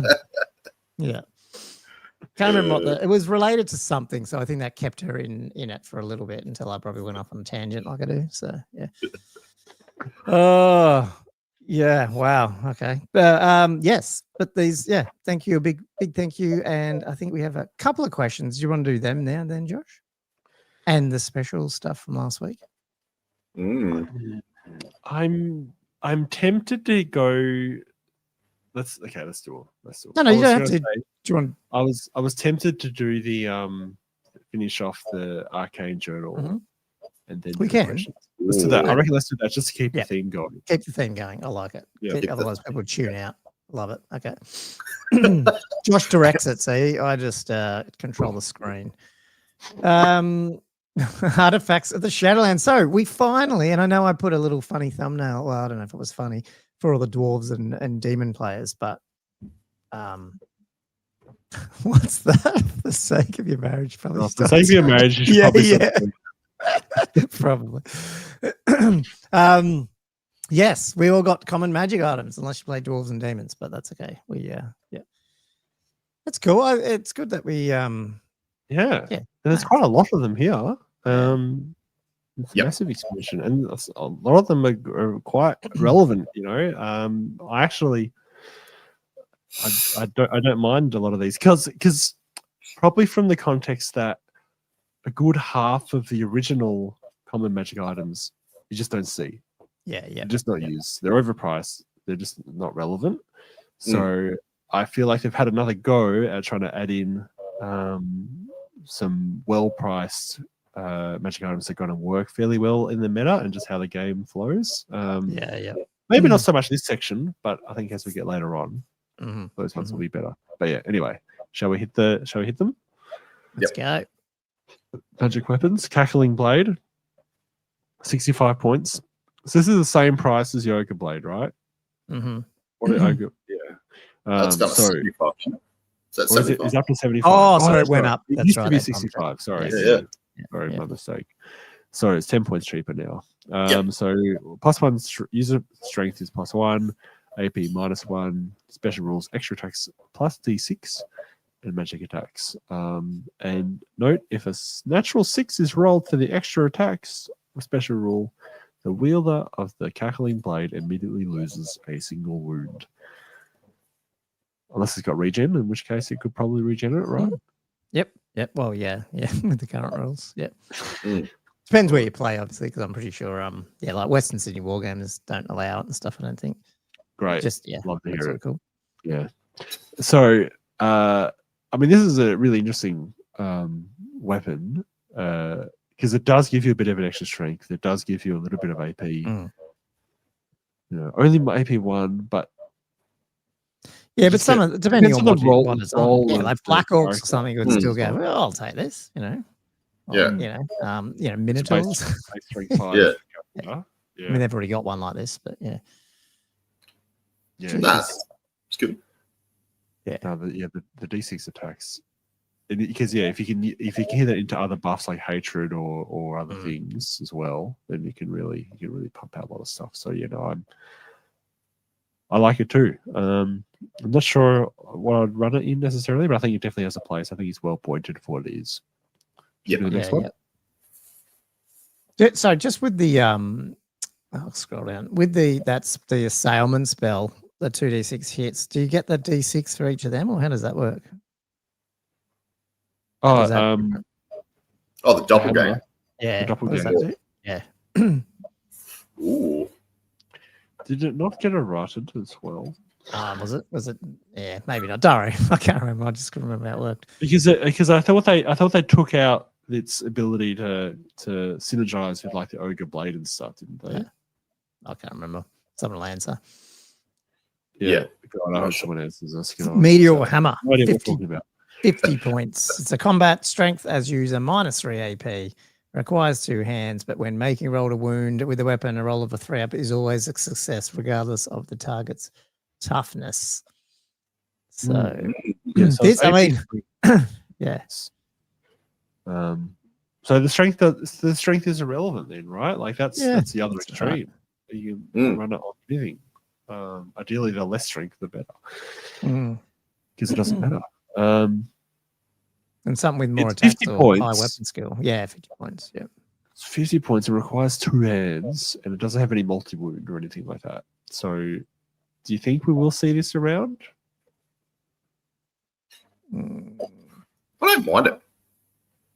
Like I'm thinking, this is just What about me. elves? Oh fuck! Just put it up there. I was going to say wood elves. Elves I was love thinking it. wood elves going out. I was about to say like wood elves are going to be carrying lots of hammers around, but yeah, Seeing like assassins and things like that, or like just things high that initiative, tend to you're have gonna more go attacks, but they don't always have huge that amounts strength of or AP. strength. Yeah.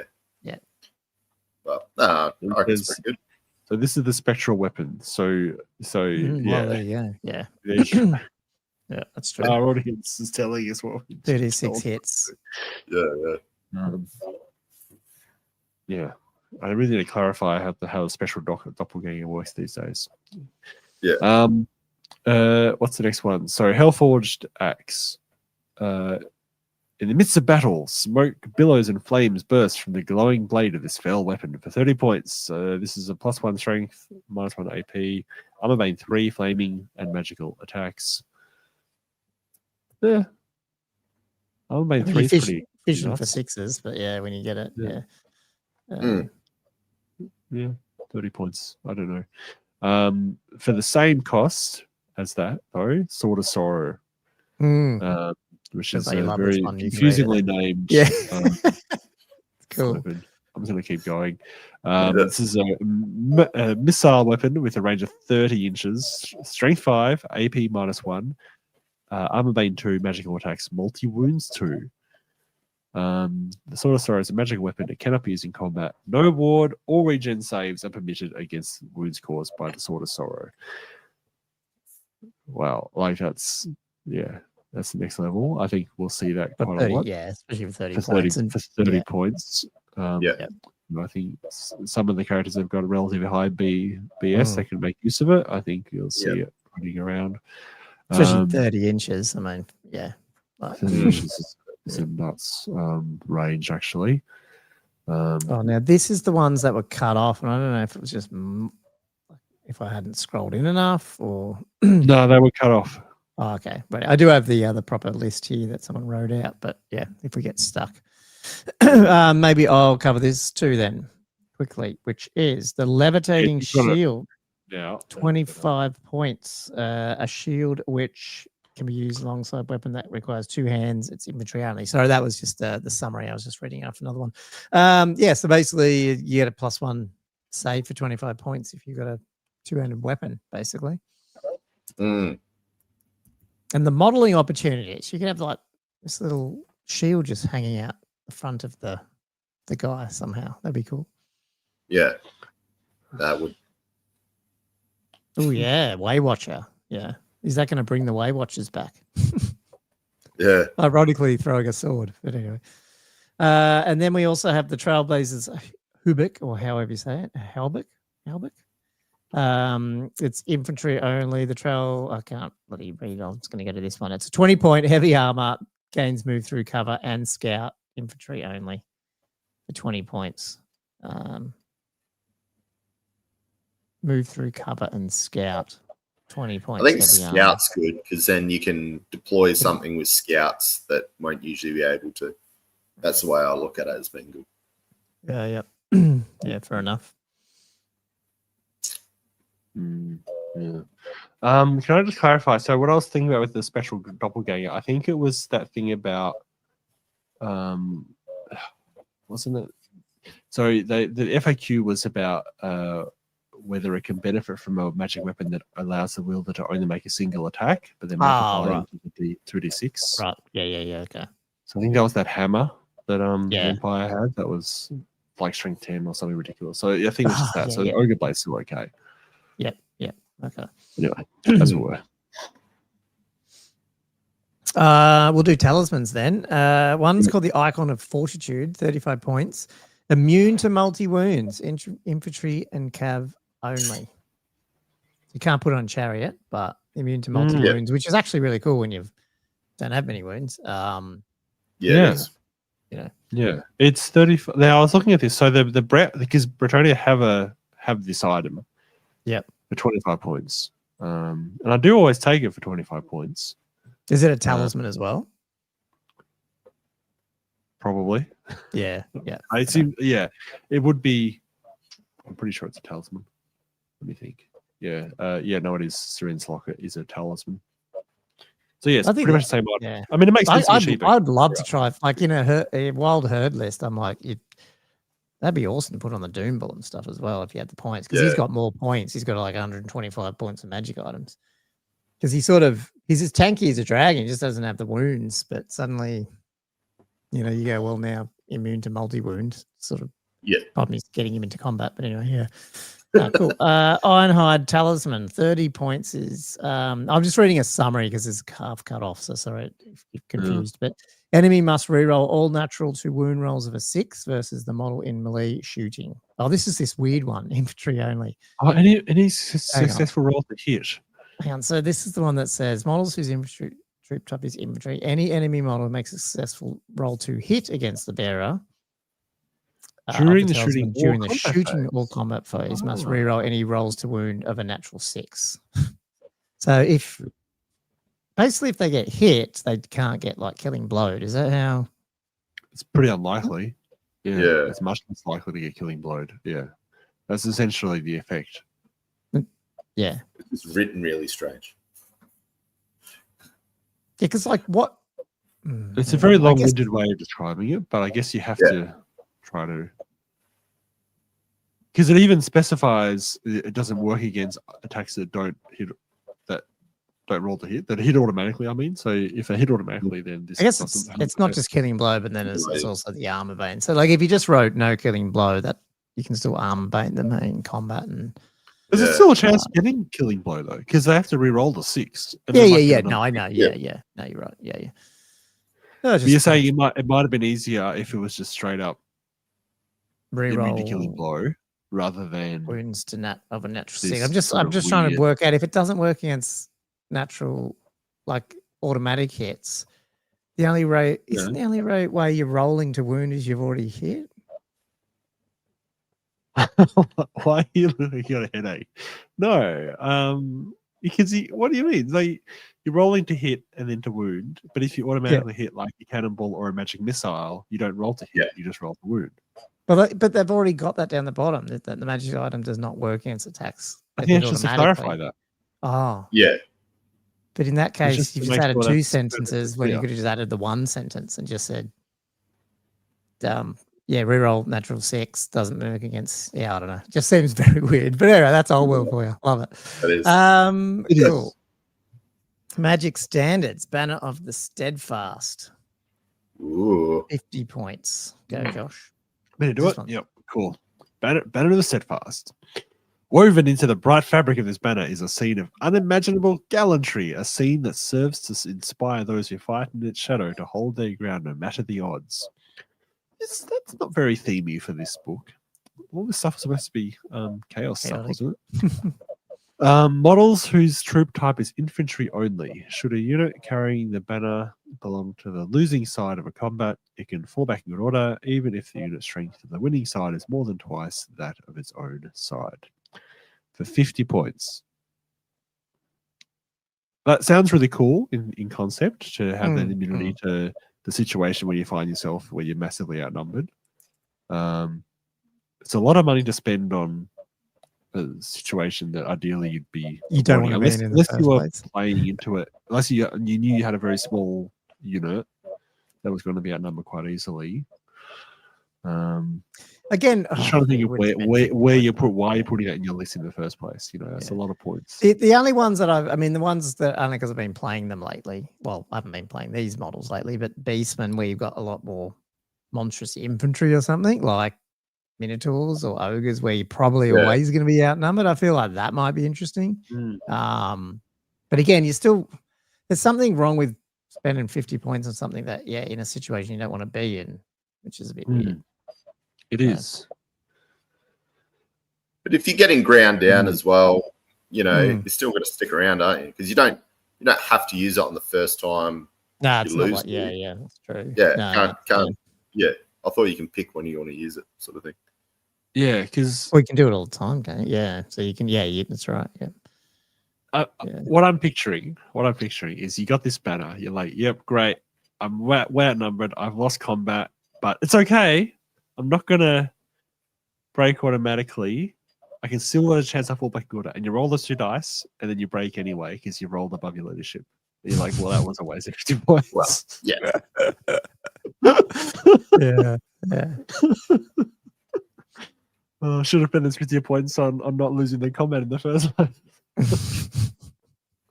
I think it's not bad, but like to me, I think it's you can make a unit stick around. If you wanted to build into something and you had high leadership, there's a good chance you're going to be sticking around for a while. Yeah, true. Yeah, if your base leadership's decent, that's fair. Totem of Wrath, another 50-point banner. Cruel runes etched into the surface of this icon tremble with power, causing those around it to succumb to an animalistic ferocity. I'm not sure I can take this banner. The fluff of it is not Bretonian. During a turn in which it charged, models within a unit carrying the Totem of Wrath improve the armor-piercing characteristic of the weapons by 1 and may reroll any rolls to wound of a natural 1 as well.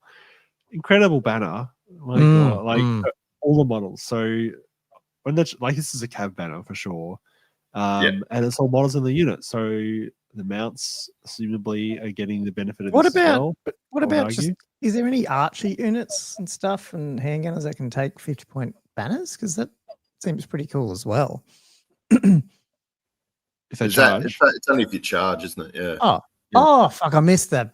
Damn it. Yes. If it wasn't Norsca to be taken. Yeah, I was like, hang on, what the hell? That's awesome. No, I guys. can't read at this point. It's charge only. It's why it's the cav banner. Well, that's easy. So, and often if you're coming in, you're on, if you're more often than not wounding on 2s or maybe 3s, so rerolling ones it's synchronized with that incredibly, and having the armor piercing there as well. To be honest, it's the reroll that's nicer than the armor AP because you're already on AP 2. Yeah, rubber lance. Yeah, sometimes just roll 3 or 4 like ones. Things like because the board. This is chopper rule, isn't it? Yeah. Something very similar. Those ones that have cab spears, which again the Marauders do, they don't have lances. That makes it pretty cool, and they can take a 50-point banner. So, it's pretty good. Yeah, no, I think you'll see play because there aren't many banners like that in the other common magic items. So there's a Razor standard, and that's about it. Yeah, that's right. And War Banner, which war banner, I guess as well. But in terms of damage output, I think you'll see this taken. Oh no, well that gives you different options then because Razor standard, I feel like it fits a different sort of. Because it's not charge dependent, so it's nice. It does fill out the options for your common magic banners. Banner of swirling wind, gale force winds surge around this standard so fiercely that arrows and shot are blown forcefully away from their target. Any enemy model that shoots at a unit carrying this banner suffers an additional -1 to hit modifier, and it's 30 points. You taking it? That's good. Yep. Oh yeah, because this one you can freaking combo with so many things because there's so many other ways to get -1 to hit on other things. Yeah, so. Absolutely. I think the modifiers is one thing. As soon as you stack them a couple of times, it just gets very powerful. I agree. I think you'll see a lot of play. The Monster Hunter's Tapestry for 25 points. Those who have earned the right to fight under this standard have battled some of the old world's most dangerous beasts and lived to tell the tale. Enemy units may not take stomp attacks against a unit carrying the Monster Hunter's Tapestry. No, don't like this. Do not like this at all. You don't like throw it in the bin. Get rid of it. No, actually, I love it against. That's actually really good though for your infantry. Hey, obviously, but Yeah, absolutely. It's like for 20. I mean, the annoying thing about this is it's a banner, so you're like, oh, like at some point, this is what you want. You want the hard choice. It's like, do I take this? Yeah. Or, I mean, I think, like, you know, you got this take block one of banner. infantry, and a lot of people take the war banner. You start thinking, well, fuck, I'll just try to do one more wound. I'll take this because now I'm not going to get a dragon and stuff's going to be a lot less likely to come in or whatever. Yeah. Dragon ogres because they've just lost all their stomps. So Yeah. 25 Yeah, points no. too. It's going to be nearly every list somewhere, I reckon. I think you will see it a lot. You're right. It sort of takes that slot where the war banner is, to some extent. A little bit more situational, but the situation is so common that, I think you will see it a lot for those units you're worried that will get hit by a dragon. Yeah, nice. Shall we go the next one? Should it be Arcane? Come on, there we go. Oh, enchanted items. There we go. Arch Lightning Rod is 40 points. It's single use during the command subphase of the turn. If they're not engaged in combat, the bearer of the Arch Lightning Rod may attempt to use making a leadership test using their own unmodifiable leadership. If the test is passed until your next start, can't fly yet, basically. So 40 points for the what's it called, the horn. Yeah, for a general and horn. the other one the beastmen have, whatever it's called. So now you can have 2 of them in your army if you want to load up on it. But it is leadership tests. Yeah. It's honest. Is this one of the ones you were talking about with the meta to us, where they decided just to give it to everyone at least once? Yeah. Yeah. Well, that and the last few, really. Yeah. No, this is one of them. And being able to stack them is really interesting too for some armies now.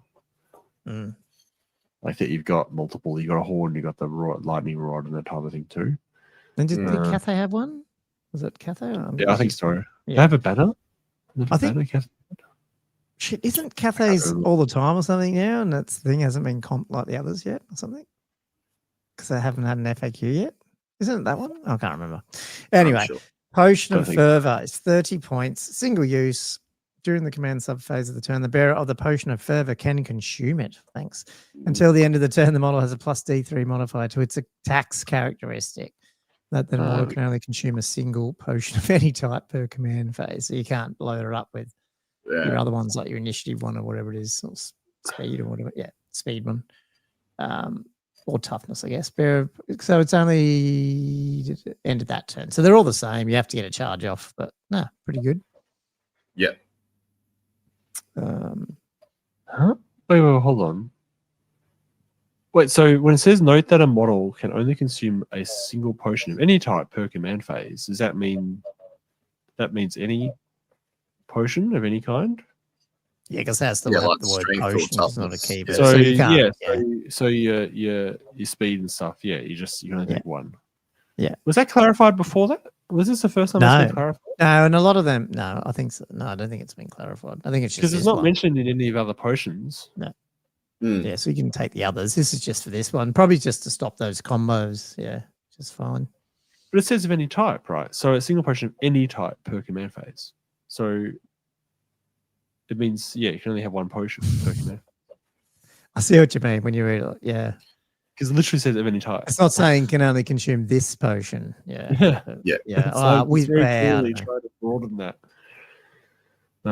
Anyway, I like that they've added this in because you've got potions for almost every other stat. So why not have an attack mob? Why not? And sorry, John just clarified. That's the thing I could never remember. Sorry, guys. We just all over with the rules. Cathay is automatic. It's not that it's all the time, but yes, they don't have that leadership test, and it hasn't been fact because they just haven't had a fact yet. So Josh, what were you saying? Just that, that a model code only has time to drink one potion per they've phase. linked an errata here or an FAQ right here. Before. Not that people were doing it probably, but anyway. No, probably not. Yeah. I didn't realize people were doing it until he said it. That's the thing that night line makes it very clear you can't. Becalming Orb. Shall we do the Becalming Orb? Becalming Orb. So the other thing is the other potions common, and are they enchanted? Like at some point, can you have more than two anyway? Those are all extremely common. This is the only one that isn't. Right, okay. Becalming Orb, 20 points, is single use. The bearer of the Becalming Orb may cast the following bound spell with a power level 1. And there it is. It is a hex of 8 plus it's a self until your next start of turn sub phase. Enemy wizards that are within 15 of the caster when attempting to cast a spell must increase the spell's casting value by 2. I love it. Especially being a hex, yeah, because you can like cast it, and then possibly if somebody's an 18-inch range, not 24-inch range, or you know what I mean, like sort of you could play around with it a little bit, possibly because it's only power level 1. Yeah, it's only power level 1. Yeah, you're going to want to be hopefully casting that out of range of dispels from a somebody who could possibly throw, -2 or +2 dispel, or +3 if they've got other bonuses and stuff. Yeah. What's the high elf one or that you've been using? Is that 15 inches as well, or is it 18? Like with the minus to cast? Oh, it's quite long. I think it is 18. Yeah. Yeah, it's quite 20 generous. points is pretty good. And the thing, it's not an arcane. I mean, obviously, because it's just a bound spell, so it's cool. Yeah, that's good. It's brutal for stuff like that when you get on those negatives. So yeah, it's like it's just another little layer of defense you can have against that, in Magic. So I mean, it's only single use, which is that's good. Yeah. Well, that's it. Yeah. Cool. All right. Arcane items. The 3 arcane items. I think these are the best items that they made in this list. Not because they're strong, just because they fill things that were missing. Because before this, you just had, there was limited options, in the common magic items, and everyone would pretty much do the Lore Familiar, because that was probably the most powerful one by some distance. These 3 are really great. Staff of Quietude. With a gesture, the bearer of the Staff of Quietude calms the winds of magic, causing spells and conjurations to dissipate into the ether. During the command subphase of their turn, the bearer of the staff can attempt to unleash its power by making a leadership check. If this test is passed, all remains in play spells currently in play are dispelled. So all of them, including your own, I guess. Including spells cast by your own model. Oh, okay. There it is in the end of the sentence. I should just keep reading. So that's 35 points. I can't remember what the Tomb King one is, because I remember reading about it right at the beginning of the game. Went, that'd be cool to use, and then don't play Tomb Kings lately, and now it's probably is good. But yeah, it's good. I mean, you're right though. It's one of these things where some of the arcane items, though, while the armies that have pretty good ones, you sort of run out of slots for them. So, but this is it is so hard to get rid of some of those remains in play. So it is. So giving that access, and you can see, like, because I feel like that some of the other items you probably don't want to put this on a high value caster, because if that's the arcane item slot, that's it kind of thing. But a level 1, level 2, giving them this as a bit of magic defense, like in the way of the old scroll. The spell scroll counters used to work. And it's like every turn you can do it. Hey, very reasonable. Yeah, absolutely. Yeah. I think you'll see a bit of play in level 1's just taking this, and that's all they take, just to keep remains in play spells under control. Yeah. I think you're right. 35 points is not bad. And then the other 2, I'll hit them both. So you have a Scroll of Disruption and a Tome of Spellcraft. I don't know why they're not both just tomes or scrolls. Because they both have the same. The Scroll of Disruption is a once per turn the bearer may reroll a dispel roll, and then the Tome of Spellcraft is once per turn the bearer may reroll a casting roll, and they're both 30 points. I guess technically, looking at the fluff, they're both about reading aloud from whatever tome or scroll they are, but I don't know why the scroll is so much shorter. Anyway, so that's once per turn, and the bearer can reroll, one of them. And there's a note. And you'll always miscast still, right? If you do the double ones naturally. Sometimes they clarify that. Reroll. It's only if you specify they can reroll it. So do you have to say that you're going to use this before you try something, but don't you? I don't know. I don't know how the rules work. Yeah. Like to me, May you can't just reroll wait. If with the dispel one, you can't just wait till you fail a dispel roll and say, "Oh, I'm going to use my scroll." I would have thought you'd have to pick a certain dispel and say, "I'm going to use my scroll for this dispel." You're not really re-rolling with this scroll. You're rolling an extra dice, whereas this it says you may re-roll, which for me I feel it's voluntary. Like you just I think you roll and then you choose, only because you've rolled it and then you can choose to do something. Yeah. I think you get the choice to re-roll it. I don't think it's like, whereas the power scroll and all that, you're supposed to roll them together. So yeah, you can't roll the 2 dice together. Yeah. Oh, that was shit. I'll roll the second. If you're rolling it after that, to me, that's really strong. That's a really strong. It is strong. It's real strong. Yeah. Because the power scroll is a wizard may use the scroll when attempting to cast a spell. If they do so, roll additional d6 when making the casting roll and discard rolls result. Yeah. So I think this is phrased quite a lot more freely. And it is strong. I think that's my point. Like, it really buffs your ability to dispel, especially with the low, the level ones and stuff who aren't probably taking the law. Well, maybe they are taking the lawfully sometimes because they, no, I think it's good. I think this is really good. Sorry, just to answer entropy, it's so you would sort of waste it in a sense if you got to say it beforehand and you're successful anyway. That's what I was saying. To me, it's very it's quite powerful because if you don't have to declare it beforehand, that's what makes it so strong. So that's what. Same with the Tome of Spellcraft. So rerolling the casting roll once per turn too.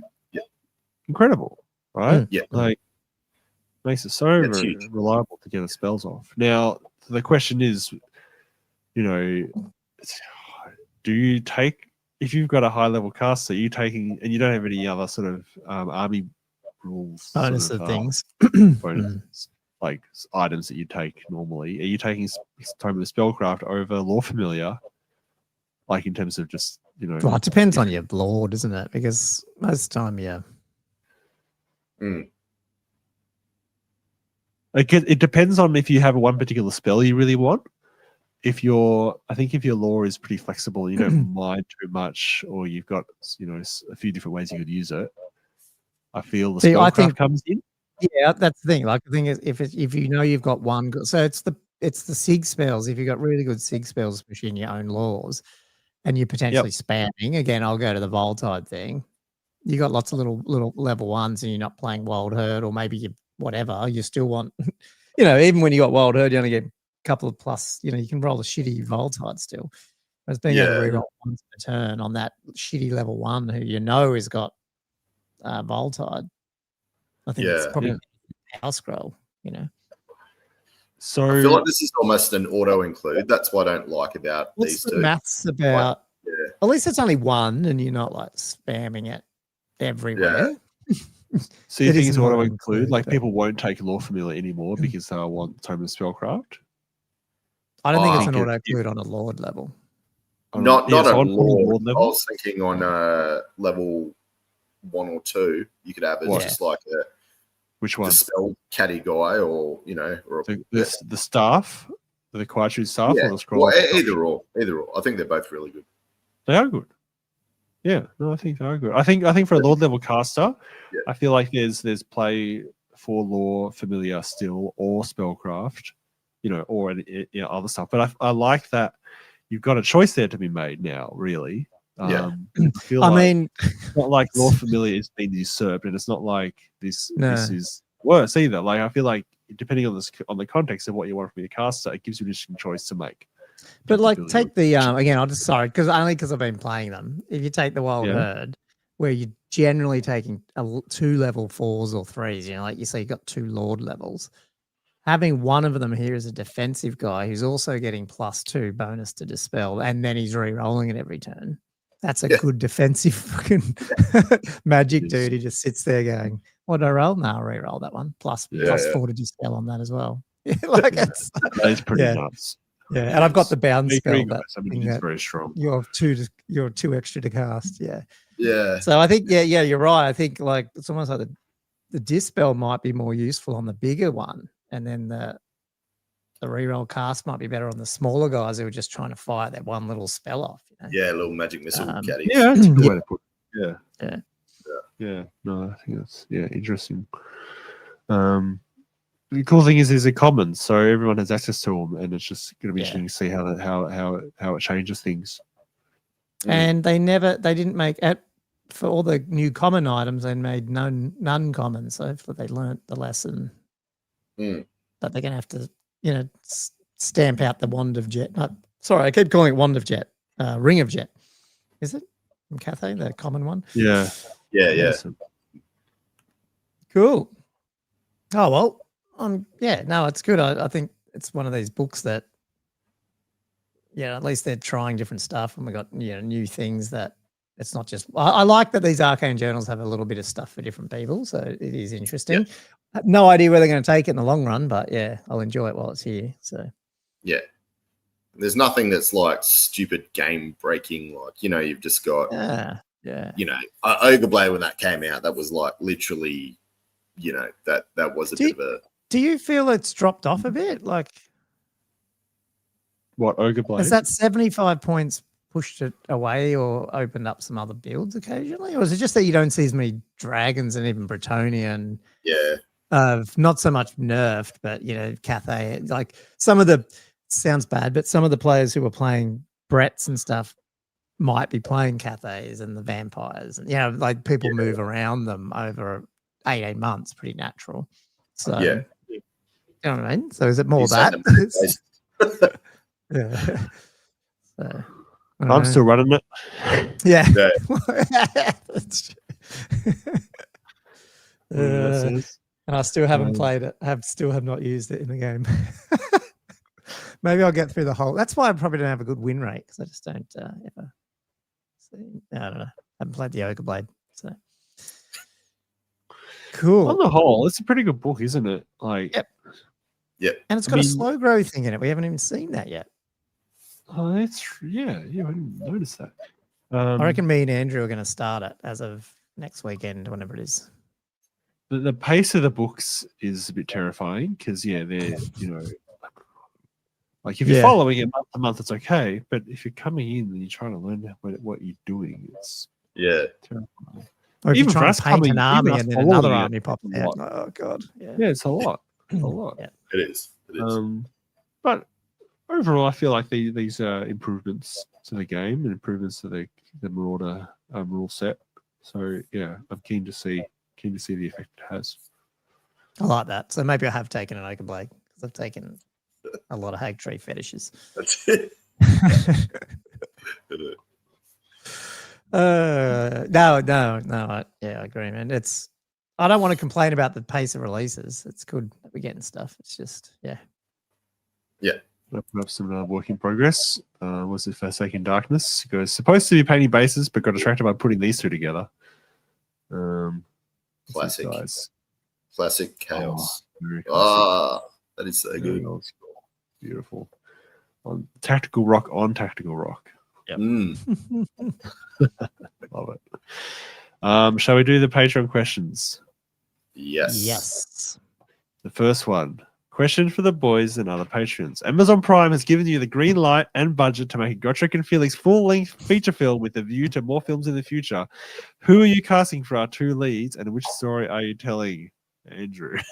Sorry, have I given enough notice to get your AI? Not me. I don't know, but Andrew's got one. So I'm so excited. So totally forgot about this. Sorry, guys. So excited. So I wanted to do this justice. That's why, like last week, Josh gave it to us. Even quite early, like 4 hours early, maybe. No. The question came through like 4 minutes before we went live. So hours. Yeah. 4 minutes before. This was Bobby Gherkin, right? Yeah. So yes. Yes. He looks like Gotrek. Yeah. Because we're usually so prepared with our questions, but so this is all entirely his fault that we weren't prepared. Yeah.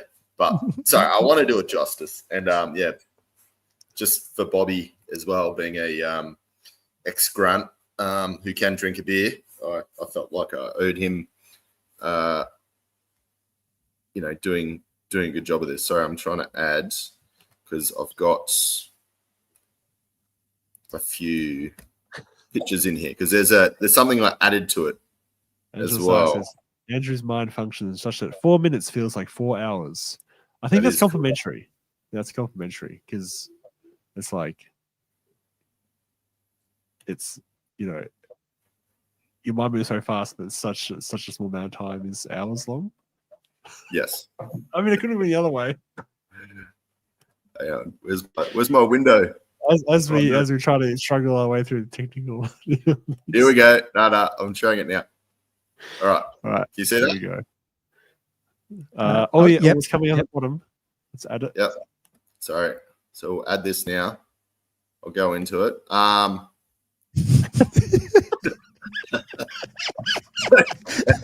the fuck was that? Let me get out. What the hell? All right. So this was so I had another little side. So just to explain, so if people were looking at this like, what the hell?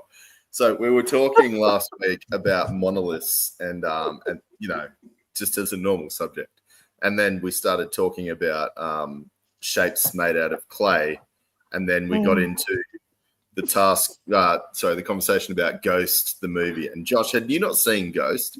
I still don't know what Ghost is. So Ghost, this is a infamous scene out of Ghost where Patrick Swayze and is it Demi Moore? Is it Demi Moore? Yeah. They were like making clay together on their clay wheel. So I've superimposed Josh onto Patrick, and they're making some very suspect clay models. As you can see back. Well, you know what I love about this too? He hasn't even used AI. I don't think. I did for the rest. This one deserves some special attention, and this took me a while. It looks completely crap, but it actually took me a while. That's how terrible I am at computers. But anyway, so going forward to answer Bobby's question, I've found 3 actors I think would suit Godric and Felix. Yeah. So Andy Whitfield, who is no longer with us, unfortunately. He was on the first season of Spartacus, and he was actually really, really good in that. If anyone's seen Spartacus, season 1 is fantastic, and then it just goes downhill from there. But yeah, I think he would make a fantastic Felix. He's a bit gruff, but kind of, young and tough at the same time. So for Gotrek, I had 2 that I picked. So one was Peter Mullins. I think he's Scottish, I believe. So I think the accent would be spot on. But he's also he's in quite a bit of medieval stuff. I think he's in possibly The Hobbit. Oh, was he? I'm trying. Yeah. Is it The Hobbit? I don't know. I know the name. I don't actually. Yeah. He's in some. Oh, maybe it is. Oh, yeah. He was Thorin or whatever it was. Is it?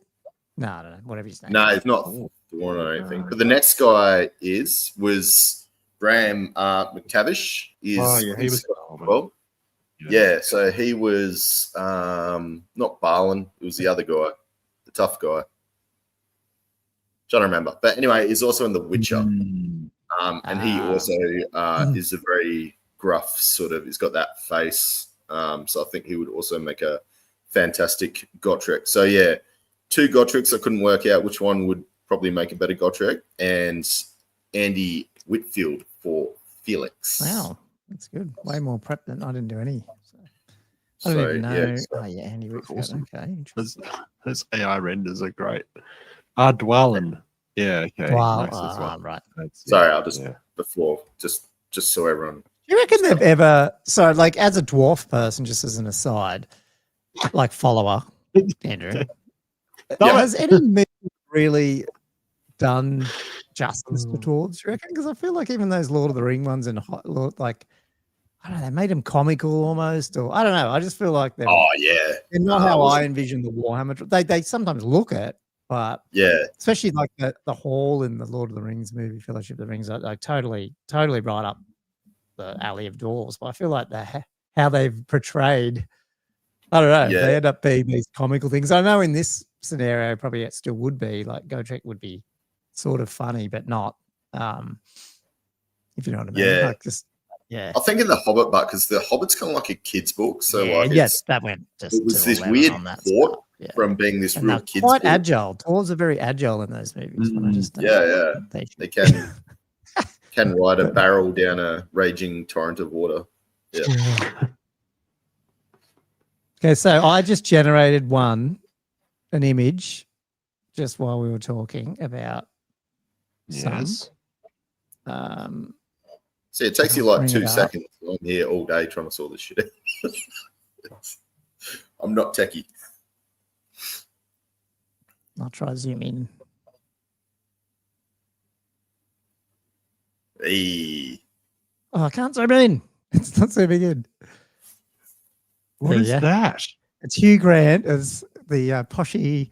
I'm thinking of him as Felix Jaeger and Jack Black as Gotrek. So it'd be very comical. I think Jack Black would be too comical, but there you go. That actually turned out pretty good.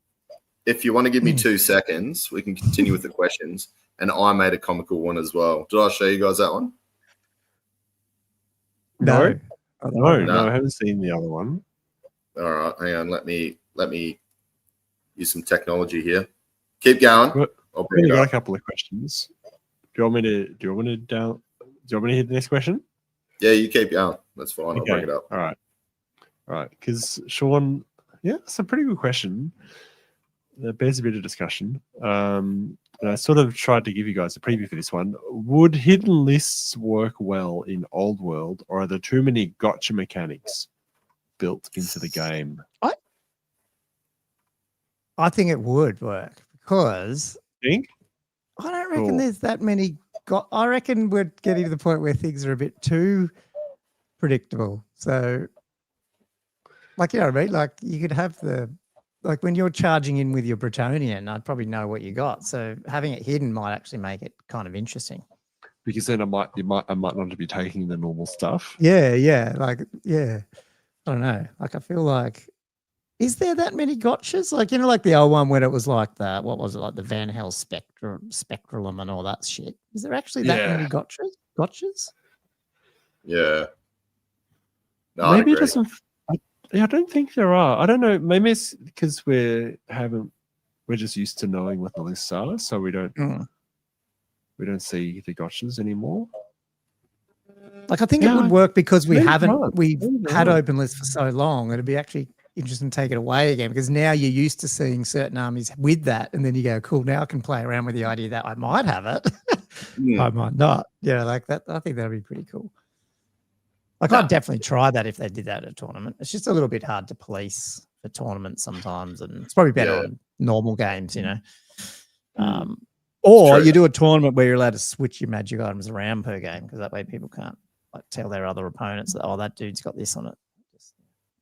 That seems complicated. Yeah, it's way too complicated. I think it just has to be a sort of a general agreement not to discuss other people's lists during the event if you want to run it in a tournament. But yeah, it just something becomes unnecessarily difficult. I think that's why they just moved to open list for everything. And it's also less feel bad, I guess, for tournament play. But there is something to be said. I think you're right. I don't think there's many. There's been a couple of comments, but like Mark's saying, like lots of banners change. Like the beast banner, like different. But at the same time, they're not like totally over. It's an extra 3 inches or something, and I feel like that's cool to know. I don't know. It's always randomity in it anyway. So I don't know. Yeah. There is, and there's a coolness to not knowing, like those banners. Yeah, like you'll be caught out by them, but that's the point of those banners, almost. Exactly. Yeah, a little bit. Yeah. And you can still roll a 1 with your extra dice anyway. So you're probably not going to lose. You could do it's got to sound like a soft version, almost like after deployment, you swap lists. So like you got to deploy first, but then afterwards you're like, oh, this guy does this sort of thing. So that'd be a softer version, I think, which wouldn't be too bad. That's a good way to do it. Yeah. Cool. Sorry, this is my other one. The Rock is Felix and Danny DeVito as Gotrek. Yeah, I like that. Hilarious. Shit. The Rock might have to lose some weight, like not weight, like muscle, to be a bit more Felix for me. But yeah, He would. I'm assuming Felix must be pretty ripped though, with what he actually ends up doing through the series. But initially, I feel like he might have been a bit, Oh, bit more of a fencer than a, I think they're always like swordsman. half starved, so it's like, I don't know. Just in the books, it's always like running out of money, or they've had to, trials and tribulations. It's great. There's one more question on here that looks like it's from Reddit. Gommo, you know this one? I don't know if it was probably not that fun. It's not funny, but it just came up on Reddit the other day, and I went, "Oh, that's actually a Patreon question, I reckon." But it's probably, I don't know if it's even that good. But it's basically was what is it? It was like if the winds of magic blew in real life, where would they actually blow the strongest, or where would they blow in the world? The reason why I thought it was funny because I was thinking things like it's be pretty weird out at Windale where I live, or like out at Sandgate Cemetery. It'd be like heaps bloody, like it was more of a funny thing. I was thinking of like where are all the gross stuff in the world that that the winds of magic would hang out, because it's not like they'd be blowing from the north, because we don't really have a massive. There's nothing up there, It's not like we've got a huge ice area. It's just all. I don't know. What do you guys I feel think? like I can't answer that question without somebody getting upset. Oh, okay. Yeah, fair enough. Yeah, it can get a bit like that. Yeah. He's racist. Be some country I'll pick up and be like, someone's ripping in the thread. Someone's ripping up Birmingham. There was people were ripping into towns. It was starting to become quite funny. Like sort of on a local level rather than a global. That's okay. Right. Where would it blow the strongest or the weak? Yeah. That's why I had it there. It was more for a time filler, but we probably don't need it. Cool. Well, that's it for questions, guys. Oh, well, that's all good. We didn't. That's we're getting close to the end then. Well, maybe I'll leave it with two thoughts. One thought is my little thing I'm alluding to, which it's more of a discussion point, and it came out of one of the almanacs. I was thinking about it. Well, firstly, with the almanac, we're definitely getting that FAQ at the end of January, so that's cool. So that's pretty much when they said they were going to do it every 6 months. So it's good to see that they're at least keeping that hopefully up to date. It'd be nice if it was more mid-Jan, but because if we go to Western Sydney Wargamers, it probably wouldn't be out by then. If we go to Summer Slam or whatever it's called. But that's cool. So that's part of the news. But yeah, so one of the articles in the Old World Almanac was just talking about like the two sort of types of marauders, like the eastern ones, and then the west are sort of more Norsca. And then it sort of got me thinking, like, are we actually seeing? Is this the Norsca army? I guess is my thought. They were actually starting to see the release of Norsca, which will be the Marauders, and Warriors of Chaos will be their own thing, and they will be more chaos. They will be Nurgle, Zench, and all that, whereas Norsca won't be. And so they're more starting these traits kind of thing, but not so much full on chaos. And so that's why we're seeing the new Marauder miniatures come out, because they're not actually the new Marauder miniatures, they're actually the new Norsca range. Yeah. And eventually Chaos will have a range which is actually Chaos. Oh, do you think they would make more Marauders? No, I reckon they might even disappear and it'll be Warriors of Chaos. It'll be Warriors, big ones, Chariots, stuff like that. And you have Demons, and then you'll have Norsca, which is more of your Marauders. So basically splitting Marauders, removing it from Chaos and making it more of the human grounded. Yeah. And that's Norsca. That's really cool. Yeah, prediction. I like that. I like that prediction. I can't believe wait to the bottom of this episode to even bring this up. That's really quite cool. And just watching that, it's called the Old World Almanac, the Marauder Tribes. It's that one, the second one they brought out, where they were describing the two, Marauder, and they were talking about the dudes over in the right with, but the ones out near sort of Chaos Dwarf land. That's what I was going to say, because the Marauders they're separate, like almost. Because the other guy's like real big, it's almost like another, like human cast. Like they're different. Yeah. But unified, I don't know what he's. But what did Mark say? But unified chaos. No game all in Mortal Beast dead. Well, they would be. It's just that you'd have I agree, all Mark. 3 of them. You know. Yeah, you should be able to take mix them all in together. Oh, you could. Well, that'd be an Arcane journal. You know, that's the thing. That's what I mean. They mix stuff all the time here. That's not a barrier. I just wondering if you're putting barriers up, man. That was barriers. I'm putting people in boxes. Damn it. I feel like it's a thematic bug because, like, for me, Norscans don't have beastmen just walking around their camps. Like, it's only during those massive chaos invasions, like that, they all sort of, they all get drawn in. I just can't see them. Like with Norsca's in the rulebook. It's a section in the rulebook. Can you really see them bringing Norscan army out, and these figures that they got there are actually the Marauders in the normal chaos army that we had in Warhammer Fantasy Battle? I don't know. I feel like these are going to get moved around a bit more than what we maybe have been used to in the past. I don't know. I agree. And out of it, you'll end up with 4 chaos armies. You have demons, warriors, beasts, and Norsca, they're saying aren't really chaos. Yeah, they are, but they're a little bit soft chaos. Yeah. Anyway, that's my thought that went through my brain with it. Yeah, no, I think that's very plausible.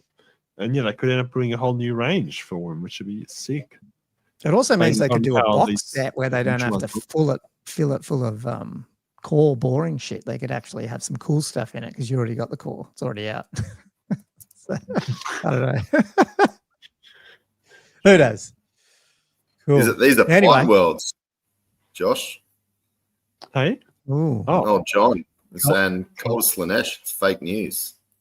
Dark elves would never be corrupted by chaos. What? Right. Dark elves are easily corrupted by chaos. What are you talking about? Dark elves corrupt chaos.